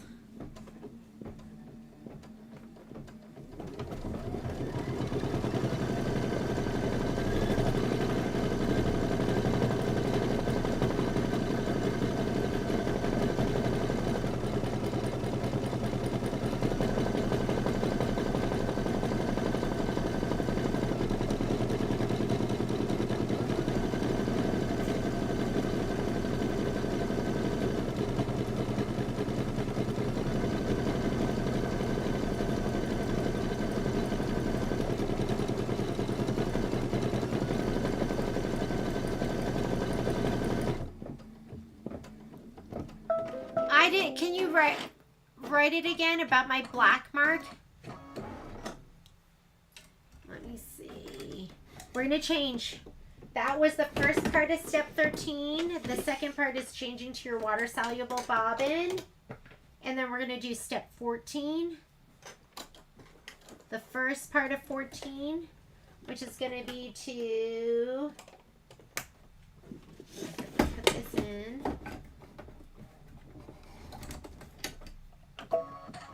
Okay, the part that's going to be fringed, that's what you're going to have the water soluble for. So it'll come loose, and then you can have these cute little loopy loops.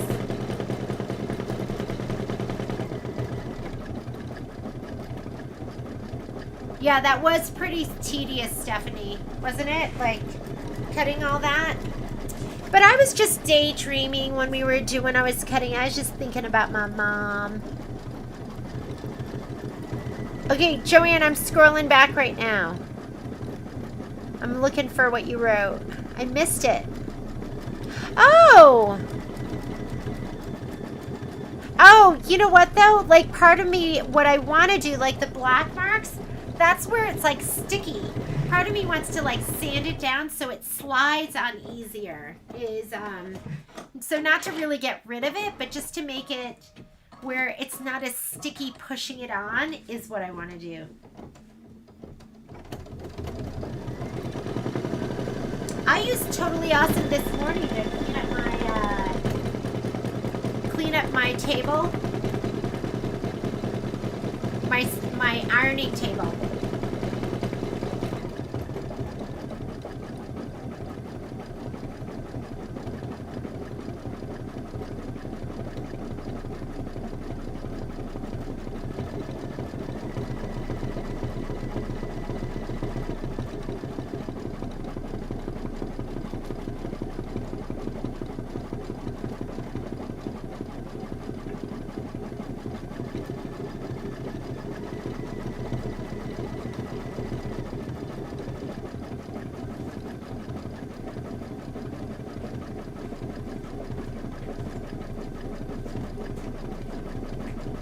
So Alice, this is Totally Awesome. So it comes and it's like a degreaser. It's an all-purpose concentrated cleaner. And if you have a Scan-A-Cut, it will totally rejuvenate your mats. So you never want to spray it and leave it on there because it can destroy them, but you spray it on there and then you like wipe them down. So if you're using your fabric mat, but I used it because I had like Best Press that had dried on. It was kind of like dirty and icky on the end of my table. That was step number 14. We're going to now switch out. We're going to change our bobbin back to our regular bobbin. So, and you get it at the dollar store. And it's fantastic, yeah. But Michelle introduced us to it, and you can get it at the dollar store. I think it's pink now, so it's like pretty. Mine's like an older bottle. It used to be yellow. I think it's all pink now. Okay, make sure nothing's flipped under. Now this is going to secure your fringe down. That's why you want the regular bobbin. This is the second part of... Oh, actually, this is the first part of step number 15. So this is stitch the large flower center, middle fringe, tack down, and we're going to change it back to our water soluble. Right? Am I confused? middle fringe. Oh yeah, no, this is securing it down. So you want the regular one to secure it down.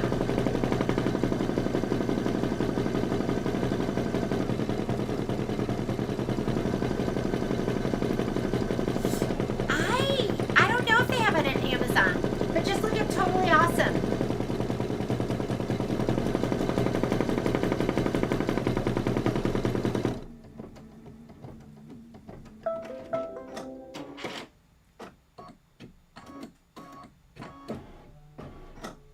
Okay, now we're gonna do the large flower center and inner fringe, I think. But I'm pretty sure I'm doing this right. I'm gonna put the water soluble back in.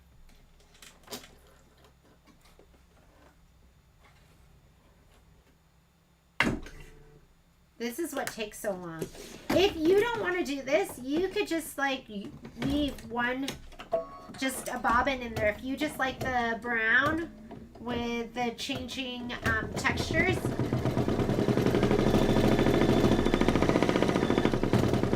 Yeah, this is definitely right. Because anytime you're doing the fringe, that's where you want the water soluble. So it'll fringe. And then the stitch that holds it down, that's going to be the regular thread.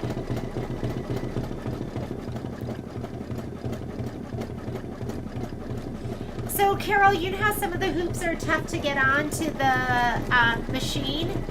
So if it's tough, I don't want you guys to do this. I want to try it first.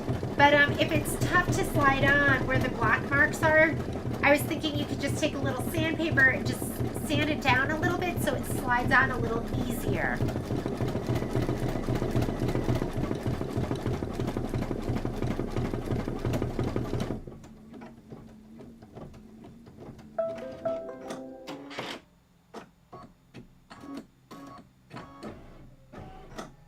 Okay, regular bobbin.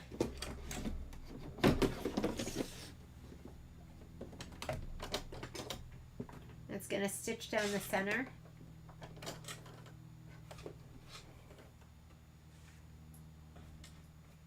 Cover, don't forget that, although we know it works without it too. Okay, this is going to secure the center so you can fringe it.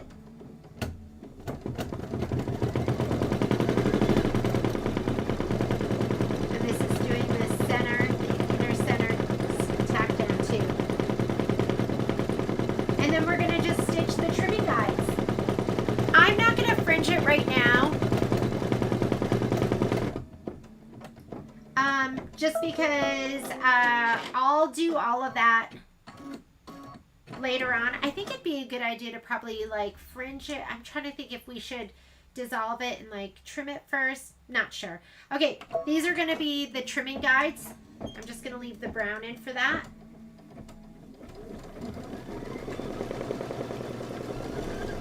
And then we are going to be done. Notice with all the stitching how it kind of pulled in a little bit. So don't just cut to the orange, the tack down.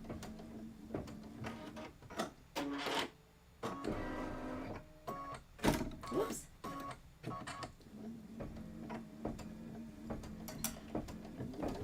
And I love that fabric with the flowers because it gives it some, it's just more interesting looking.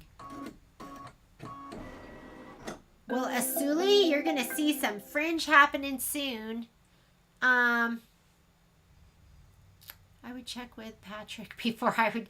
Patrick says, I think there's some kind of adjustment maybe in the arm that you could do. He's never done it. I don't know.